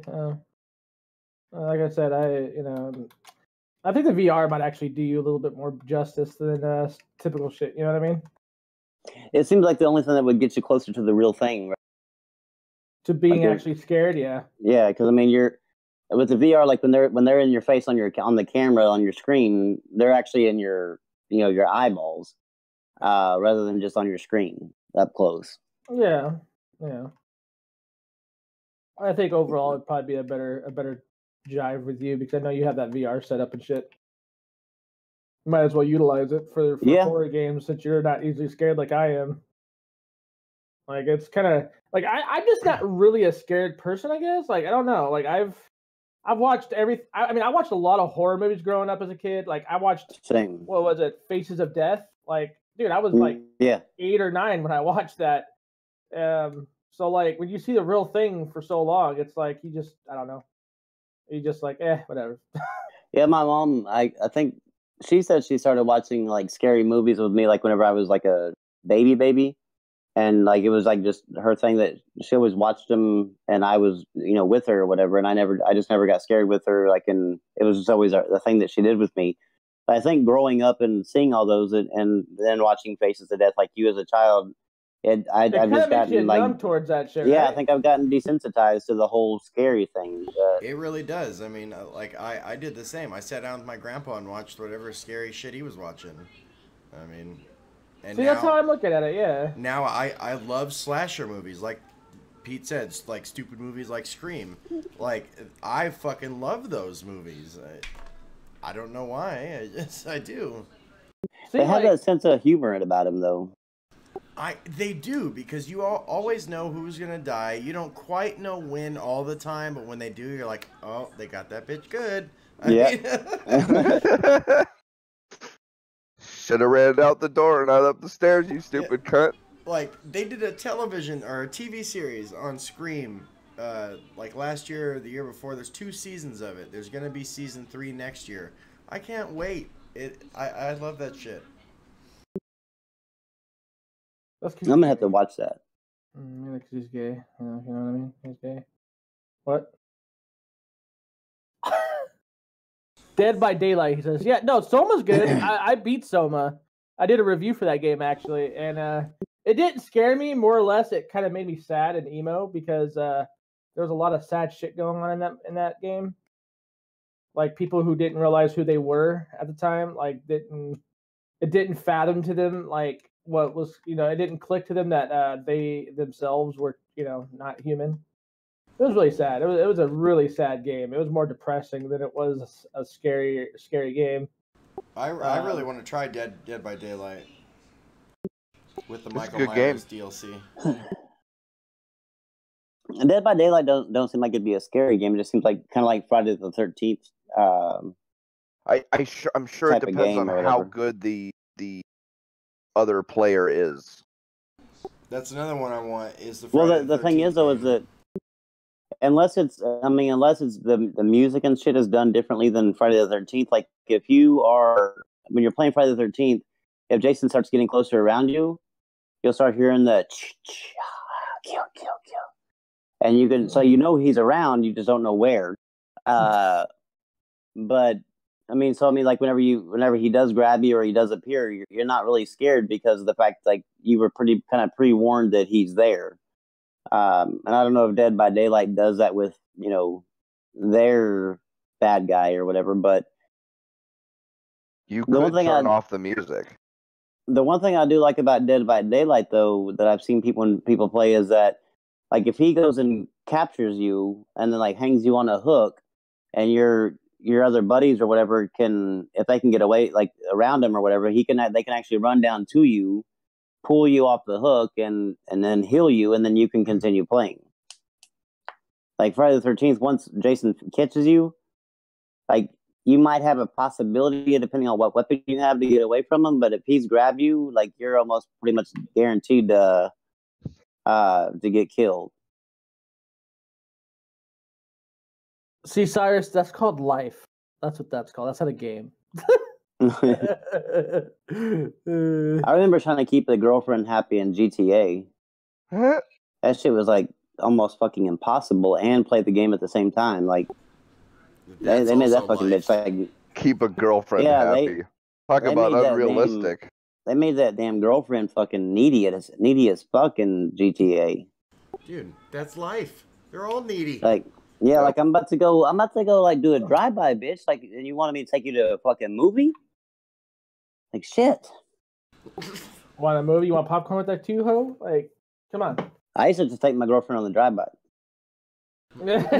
There you go. And then stop and get some burgers and be like, and then she would still be pissed off, but you know, I tried like multitasking. So I just prestiged in Infinite Warfare, Shane. Nice. Makes me better than you. Just saying. Get good, scrub. There ain't no prestiging for me in Call of Duty. Like that shit would take. I'd like Call of Duty 45 would be out before I'd prestiged in Call of Duty Infinite Warfare. Man, you can't even prestige in life. What's wrong with you? Step up to my game. Right? So, it's almost been 3 hours. You guys want to keep going, or? I don't give a fuck. Fuck do I got to do? I honestly don't. Yeah, I was just gonna say I don't really care either. I am pretty much up for the night. I just got done popping a coffee so I could wake the fuck up. Took a shower. Feel pretty good. Anybody got that caffeine soap yet? No. Yeah, what? Oh, heresy. Kiro showed us this, dude. You absorb caffeine faster through your skin, apparently. And they have soap with caffeine in it. Soap. What? Pete, oh my god, I have to try this. We stray further and further from God every day. Pete thinks it's a scam, but This is just heresy, sir. There's some things you shouldn't do, okay? Like I told him This I was is gonna one get of it. them. He's like, "No, Shane, don't." Yep. It seems it seems like it could be kind of dangerous. Well, because I mean, could you imagine how much caffeine is in the soap, and then how much are you going to actually absorb into your skin at one time?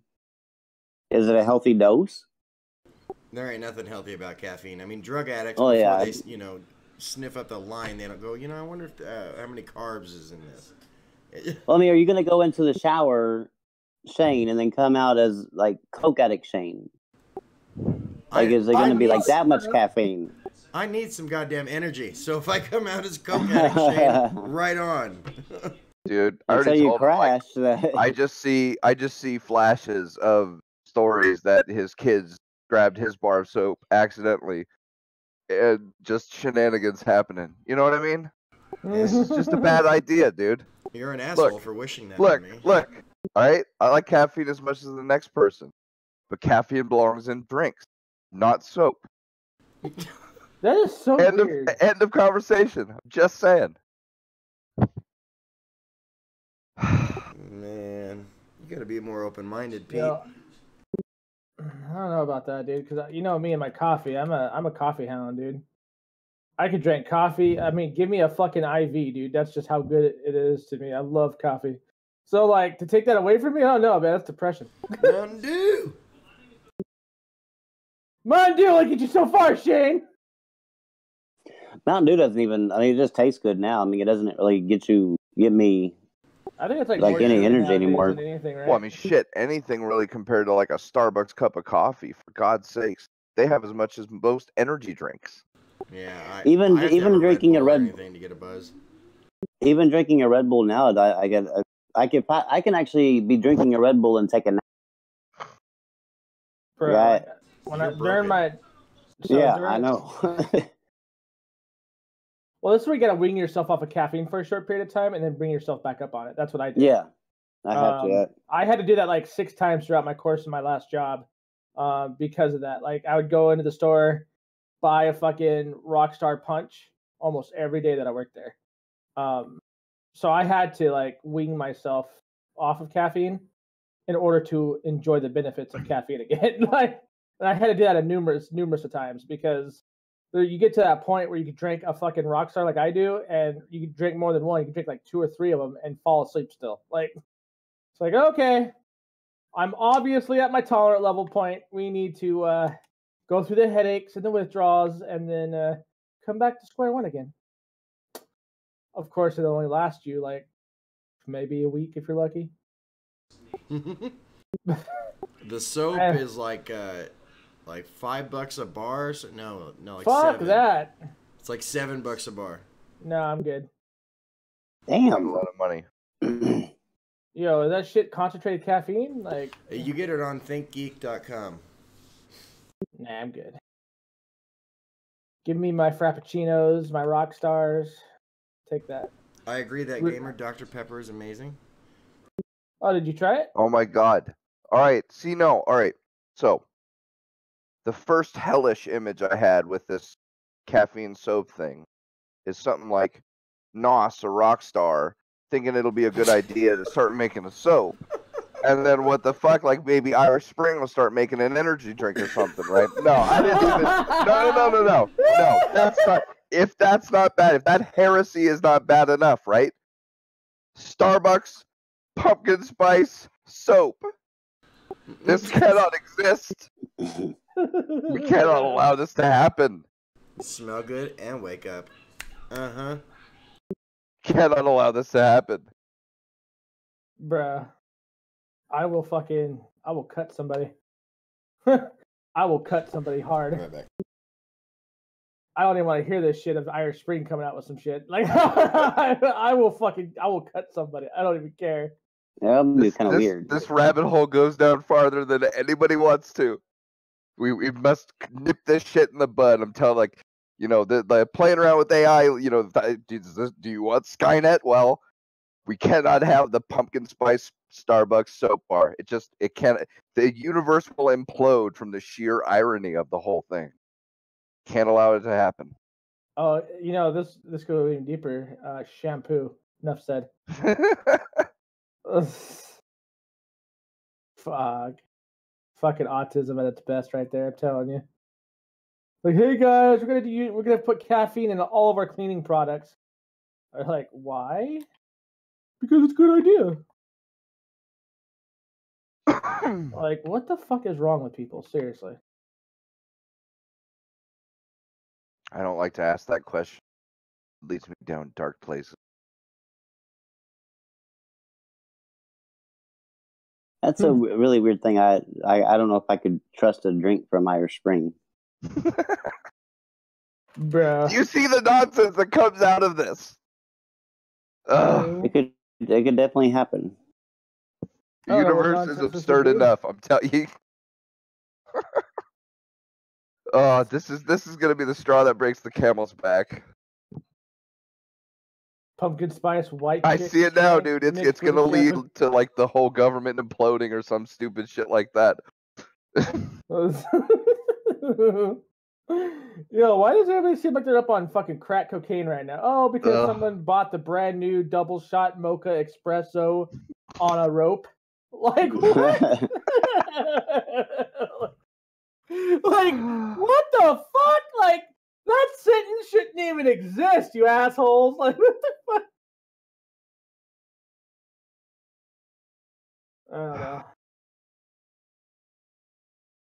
Like I said, Yeah, we have already got like Pantene vending machine pan. Like the universe can't handle any more of this. We're getting to absurdity levels that just shouldn't be possible. Dude, Something's gonna have to give. Either the a black hole will appear at the first production run of this thing, or like Amy Schumer is just gonna swallow herself into oblivion, or who the fuck knows? We can't take the chance. This is worse than the particle accelerator at fucking CERN or whatever. No, I don't think that's worse than the particle accelerator. I'm telling you, man. No, I mean it's bad. Don't get me wrong, but it's not like end of the world bad. Jesus Christ. It's worse than asking what would happen if Genji deflected Roadhog's hook into himself. Like we can't ask these questions, man. Are you still on about the damn soap? I am. I'm telling you, bro. It's the end of the world, man. Excuse me, sir. I would like the rock star on a rope. Thank you. I want to smell like a Jolly Rancher, and I want my junk to taste like watermelon. It's all about that monster loofah with the body wash. Yo, I need a double espresso macchiato on a rope. Thank you. They're like, is that like 2 or 3 lumps, or do you just want 1? And it's like, good question. Can I get it crumbled throughout the soap bar so that way I could feel it on my skin like it's, like I'm really scrubbing deep. Can I chop it up and snort it?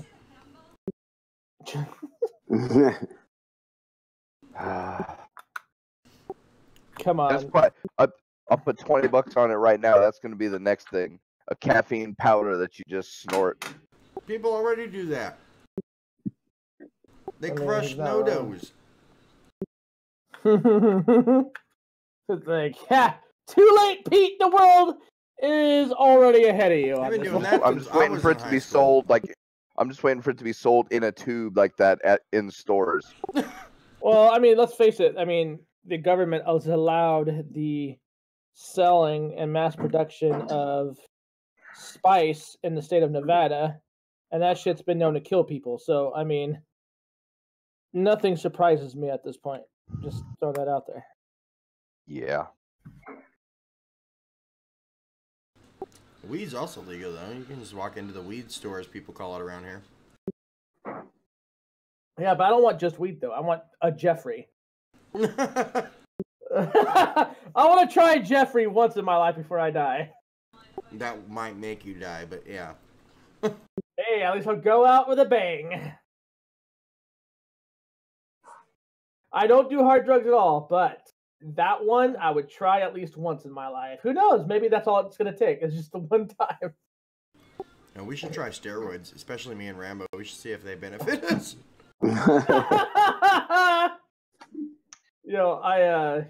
I heard steroids, man. I mean, fuck Vicodin. Give me the testosterone. That's weed soap. Look at this nonsense you've started.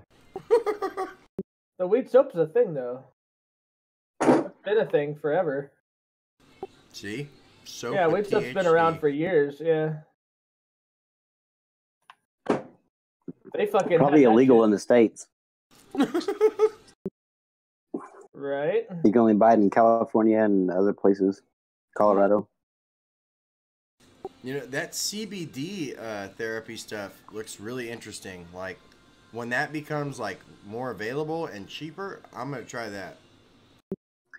Yeah, they won't let it here in Oklahoma. It's just weed. It's just a different, like, I guess, part of weed or something. There's no THC in it. Yeah, but they think that, I mean, they think pretty much anything related to weed or whatever is bad. So, like, even if it doesn't have the THC, they still think that since it came from there, then that's just as bad as from there. Like, you can't even use hemp rope. You better use polyester, bitch. Yeah, we can't have hemp rope here. What? Bro, welcome to why they think the red states are retarded. Like, I agree with some of that is one backwards thing of the red states. Yeah. Yeah. I like everything else about the red states, other than the fact that they're incredibly ignorant to science and the things that, like, what we can do to help people. Like, I mean, so fucking stupid. When I heard Donald Trump talking about that shit, I was like, oh, fuck, here we go. I'm like, this retard's gonna start talking about shit he thinks he knows about. That's just about anybody these days. Not in our generation, though. Especially on the TV. Our generation's more like, hey, man, we love weed. Weed doesn't do anything bad. We all know this. It's a scientific fact. But leave it to these idiots in Congress to be like, oh, this is bad for you. You can have cancer. It's all about control. Mm-hmm.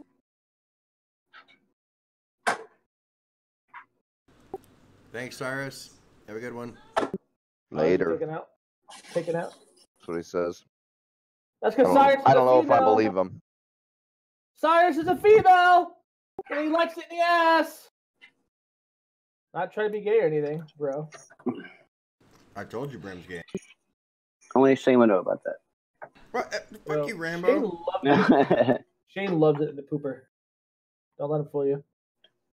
He says he doesn't. He says he's not into it, but like, dude, have you ever seen this man? Like, dude, he like just when I mentioned butt sex around him in public, he gets all giddy. He's like, oh. Dude, he's like, I mean, Most of the time, it's a laugh because he does it in front of either old people, crazy people, important people, never just a regular person. I'm not sure I can go back to my doctor's office.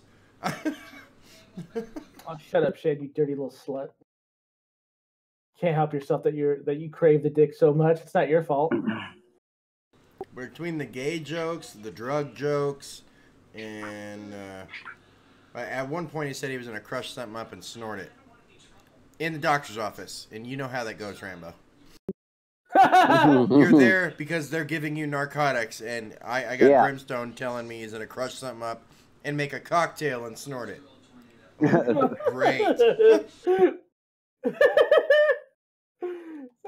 Oh yeah, it was your pain meds, right, or whatever. Uh-huh. I was like, why don't you just get a bunch of pain meds together and your vitamins, crush them together, and then snort it? Like, come on, bro, make a cocktail. It'll be fine. Thank God the nurse had a sense of humor. Bruh, like, she loved my long dongitis joke. She thought that shit was hilarious. She was laughing her ass off. I'm like, ooh, I think she wants the D. Totally wants the D. She saw Shane and was like, yo, do you suffer from long dongitis? I mean, I need to know. She was totally down for the pound. DTF? Damn straight, little Hispanic cutie. I'm pretty sure Shane would have eaten her ass. What? According to you, I eat everyone's ass. I don't. You guys heard that, right? 2017. I eat everyone's ass. No. Use the whole quote. According to you, then I said that. It's all right, Shane. You eat a lot of ass. It's good. It's good for you. You know what I mean? It's all good. Metro would be the only one we know that actually licks butthole. That is true. Mixing Met says Shader confirmed to be gay 2018. What, next year? I'm not sure what you're getting at there, buddy. He's like, yeah, I don't know what you're getting at, buddy, because I came out this year. Yo, is your washing machine on or something? Yeah. Oh, okay. I'm in the garage, remember, so. Oh, yeah, so... Now, did you guys finally get a house yet, or what's up with that? No, not yet, because we're, like I said, my wife just started working, so we, like, she's getting her first paycheck this Friday, so I mean, it's not like that. It'll just be like a momentary of time before that happens, but we just have to wait, get everything caught back up and shit. Oh, that's good. That would be very, very good.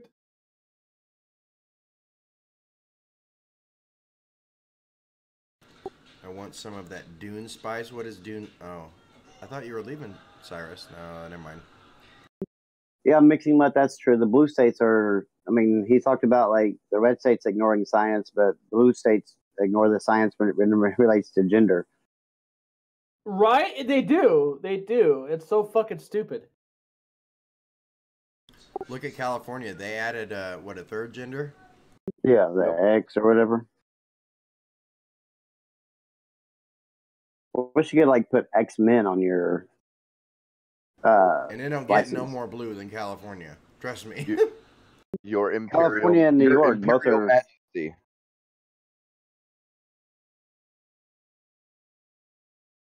I don't know. Oh, can I? Okay, so I want to request something here from if Yamanox is on right now watching it. Yamanox, if you could, can you please make an overlay for Shane and send it to him? And like have it like his own stream thing for the game talk, and then do one for Rambo. So that way they all know who's streaming what. It'll be like, I have a turtle on mine. I think they know. Sir, you're gonna have a special one designed just for you. So shut your mouth. Okay. So you didn't even mention me. Well, Pete. Well, I don't know what you really like though, as far as like designs go. Yeah, I don't really care. You don't really care? Nah, not really. He likes edgy stuff, so put like This Oh, is true. Reaper shit. There you go, Like- Reaper. dripping razor blades. Put like Papa Roach's logo on it. With like Irish Spring. Yeah, skinny jeans. Edgy. emo Irish kid Spring stuff. pumpkin. Irish Pumpkin Spring, spice, pumpkin everything. Spice. Yeah. Put like pumpkin spice tampons on there. Oh my god. The other day on Twitter. Yo, have that Reaper like with a soap on the rope, and on it says double shot on the rope itself. and then an X-Acto knife in the other hand. Could have cut yourself on that edge there, Shane. Yeah, buddy. The other day on Twitter, I saw a pug dressed up as a Starbucks coffee, and it was tagged Puggin' Spice. So stupid, but funny at the same time. Yo, some of those cheesy jokes are funny. All right, I actually enjoy some cheese in my life every now and then. Pretty hilarious sometimes. But we all know Pete's a basic bitch. He basic white bitch. Loves pumpkin spice, everything in life. Spice is life for him. I've been accused of worse, so.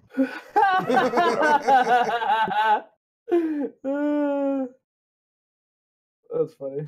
You need to turn around and go, right, honey?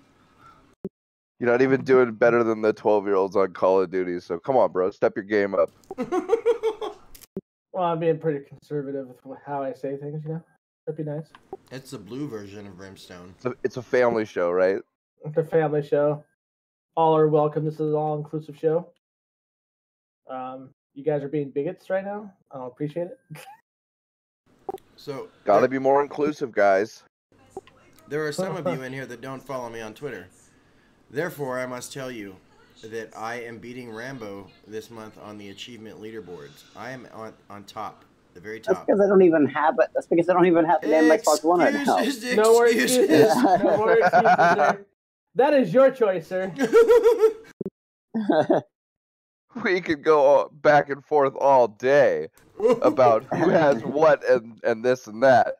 But at the end of the day, numbers don't lie. Men lie, women lie, but numbers don't lie, sir. Speaking about being a woman, Rambo, how's your transition doing? It's going pretty good. Well, that's good. I'm happy to hear that. Wait, what? How's what going? I totally I missed that. I like that. You don't know about Rambo's transitioning? No. Yeah. Do Finally tell. gonna get that for JJ he always wanted. Well, nobody knows you better than you, right? I mean, You gonna get the imagine that if you had PS4 a logo vagina. like in your clip piercing? Yeah, oh yeah, definitely. Nice. Classy. You got to get that blue PlayStation logo, clipped to your clip. Clit clippings? Really? That's the thing? You can shave I your mean- pubes. Like, you can have a landing strip, and then in the landing strip, do the PlayStation logo. You know what? Instead of a piercing, you should just get your clit like tattooed. Oof. Is that a thing? Oh, please tell me no. I'm not Google. I just cleaned my search history. I'm not Googling that. Come on, bro. Wait, Brimstone was at my computer today. Did you look up fucked up shit on Amazon? I could. I mean, I could have, but I didn't. Oh, Only thing I did was like try to. That does keep sound like gay Brem, shit in your but Twitter. that doesn't necessarily mean he did it. This dude was posting some gay shit in Twitter, just so you know. He got on my Twitter and said, "Put a finger in my butt and watch me squirm" or some shit like that. I mean, that's normally what you say, though, isn't it? Like, that's yeah, your that's- thing. Yeah. He was just being a homeboy, yo. He was saying what you couldn't. He's got your back. Literally got your back. I'm kind of afraid of that. Why? I mean, it's not like I'm using both hands. Ah! No, I was fucking with him today. I thought it was funny. I was like, you know what? I haven't done this in a while. I'm just gonna get on this fucking his Twitter page. Hold on, I'll be right there. Started posting a bunch of gay shit. You know, everybody was like, "Oh my god, he's finally out again." I'm like, "Yep, he finally came out, you guys. It's taken him a long time." He scared a couple people that follow me, and then like usually people like Reith believe that, or they think I'm drunk when they see that kind of shit on my Twitter.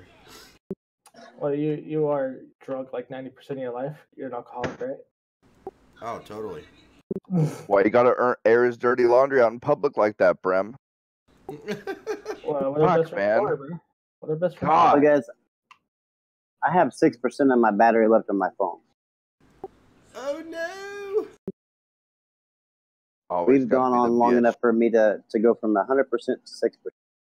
All right, that sounds good. Well, I guess we could leave it off with the typical fucking with Shane. We did that all podcast. What we got to do that at the end too? Can't We break got to end it off with tradition. style. Yeah. So it is official. What the then. fans Shane, expect, Shane.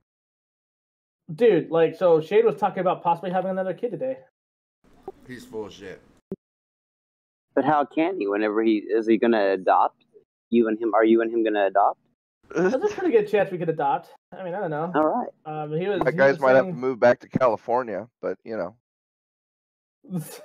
I'm not going back to California. You couldn't pay me enough to do that. You're not even gonna go. You're not even gonna go to your Pride parade. I'm sure San Francisco All right, would be the Rambo, most I'll see welcoming community. You guys could love your little Asian love child together and just, you know, happily ever after. It'll be so. It'll be a lifestyle movie.